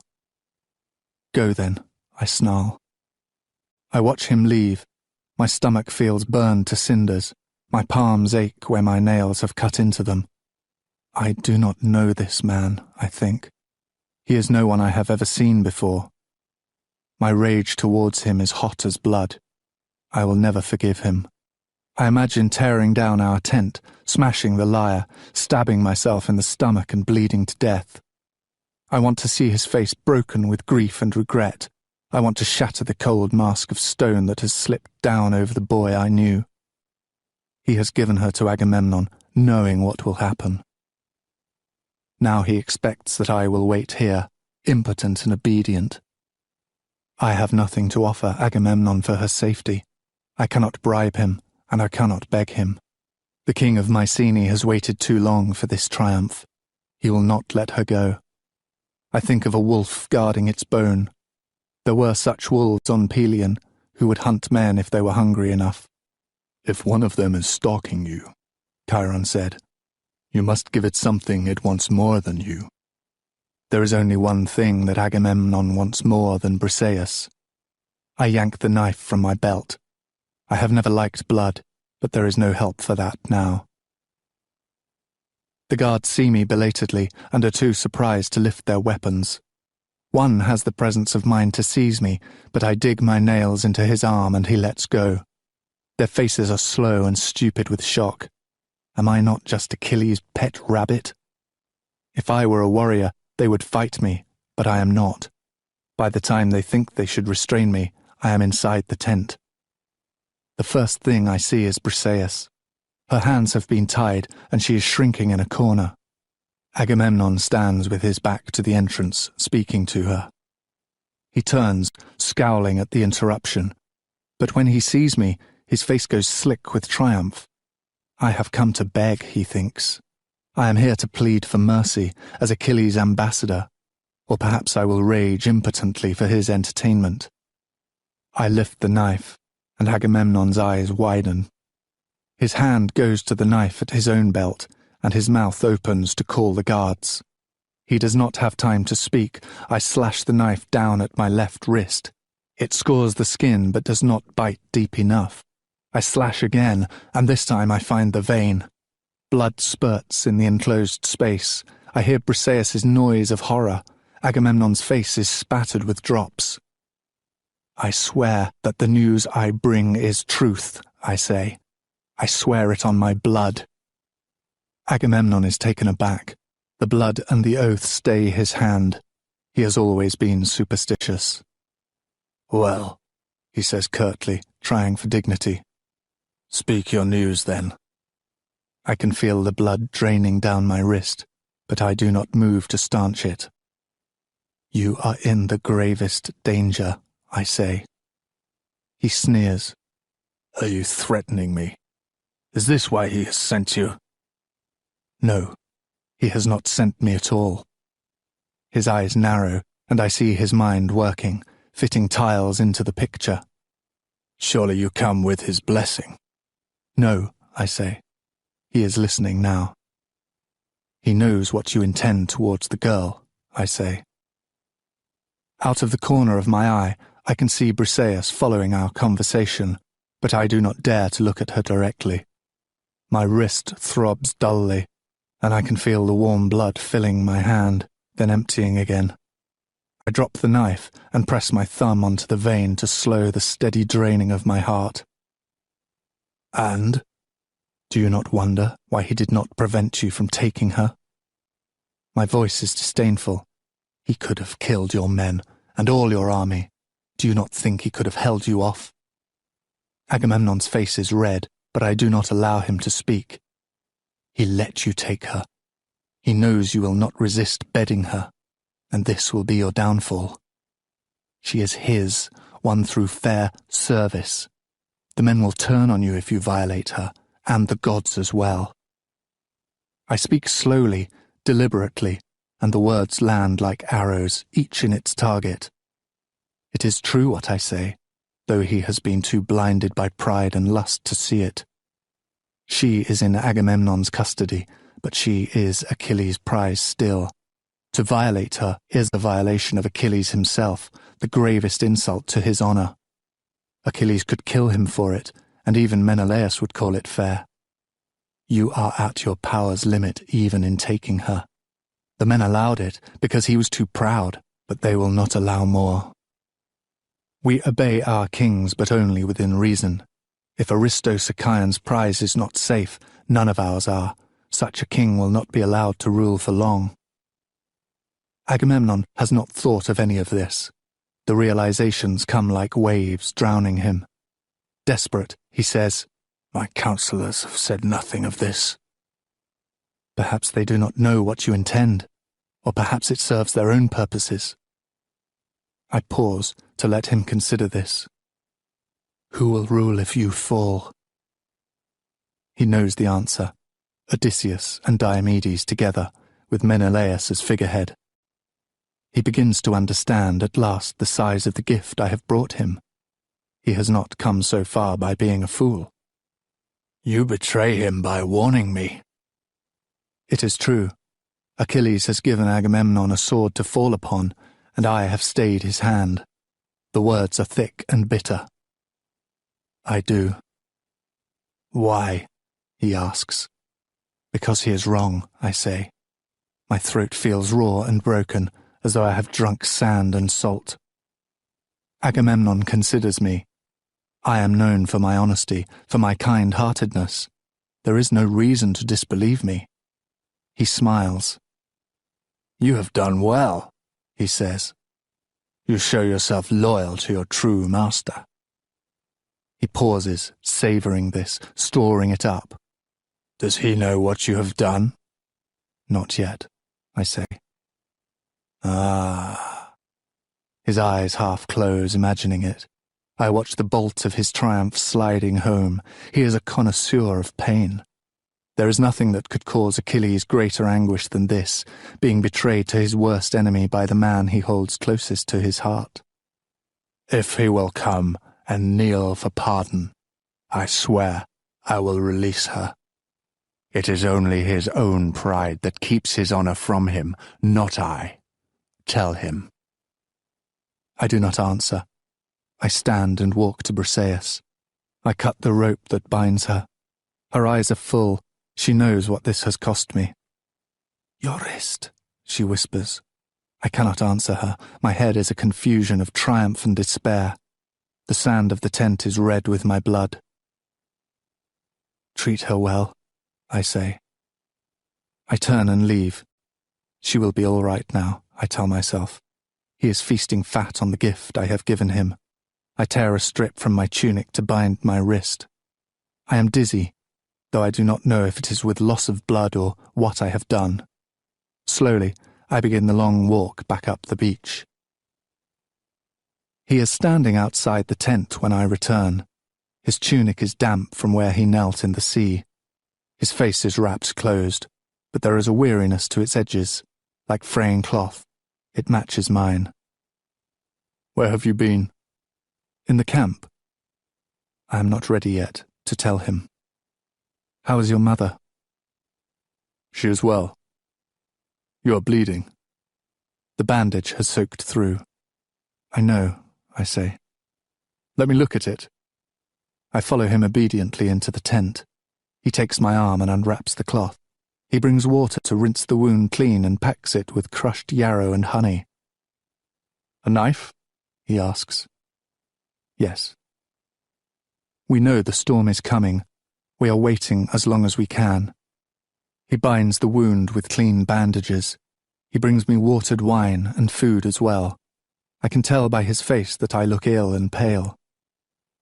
Will you tell me who hurt you? I imagine saying, you, but that is nothing more than childishness. I did it to myself. Why? For an oath. There is no waiting any longer. I look at him, full in the face. I went to Agamemnon. I told him of your plan. My plan? His words are flat, almost detached. To let him rape Briseis, so that you might revenge yourself on him. Saying it out loud is more shocking than I thought it would be. He rises, half turning so I cannot see his face. I read his shoulders instead, they're set, the tension of his neck. So you warned him? I did. You know, if he had done it, I could have killed him. That same flat tone. Or exiled him, forced him from the throne. The men would have honored me like a god. I know, I say. There is a silence, a dangerous one. I keep waiting for him to turn on me, to scream or strike out. And he does turn, to face me at last. Her safety, for my honor. Are you happy with your trade? There is no honor in betraying your friends. "It is strange," he says, "that you would speak against betrayal." There is more pain in those words almost than I can bear. I force myself to think of Briseis. It was the only way. "You chose her," he says, "over me." Over your pride. The word I use is hubris, our word for arrogance that scrapes the stars, for violence and towering rage as ugly as the gods. His fists tighten. Now, perhaps, the attack will come. "My life is my reputation," he says. His breath sounds ragged. "It is all I have. I will not live much longer. Memory is all I can hope for." He swallows thickly. "You know this.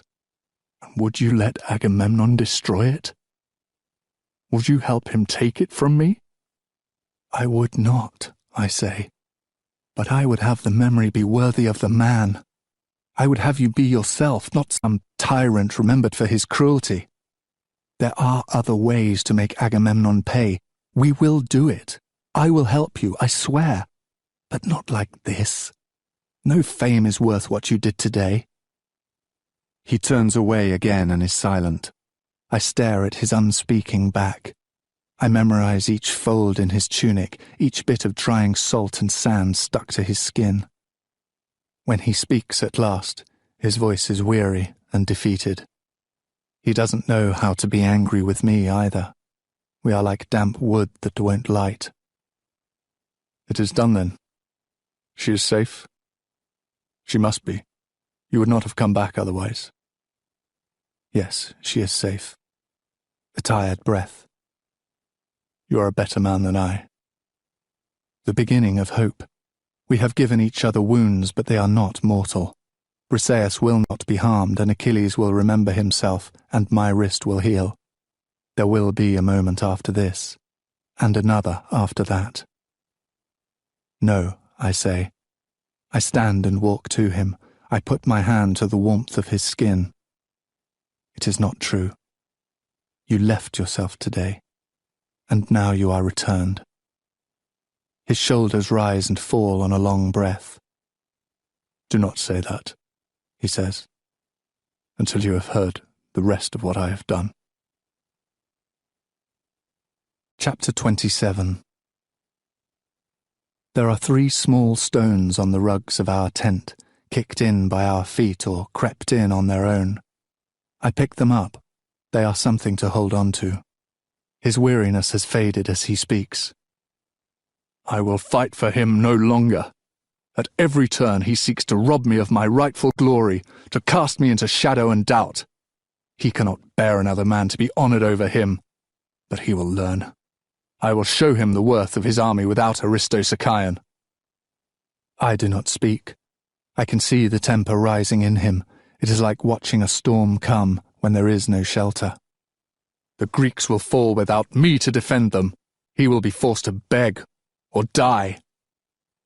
I remember how he looked when he went to see his mother, wild, fevered, hard as granite. I imagine him kneeling before her, weeping with rage, beating his fists on the jagged sea rocks. "They have insulted him," he says to her. "They have dishonored him. They have ruined his immortal reputation." She listens, her fingers pulling absently on her long white throat, supple as a seal, and begins to nod. She has an idea, a god's idea, full of vengeance and wrath. She tells him, and his weeping stops. "He will do it?" Achilles asks in wonder. He means Zeus, king of the gods, whose head is wreathed in clouds, whose hands can hold the thunderbolt itself. "He will do it," Thetis says. "He is in my debt." Zeus, the great balancer, will let go his scales.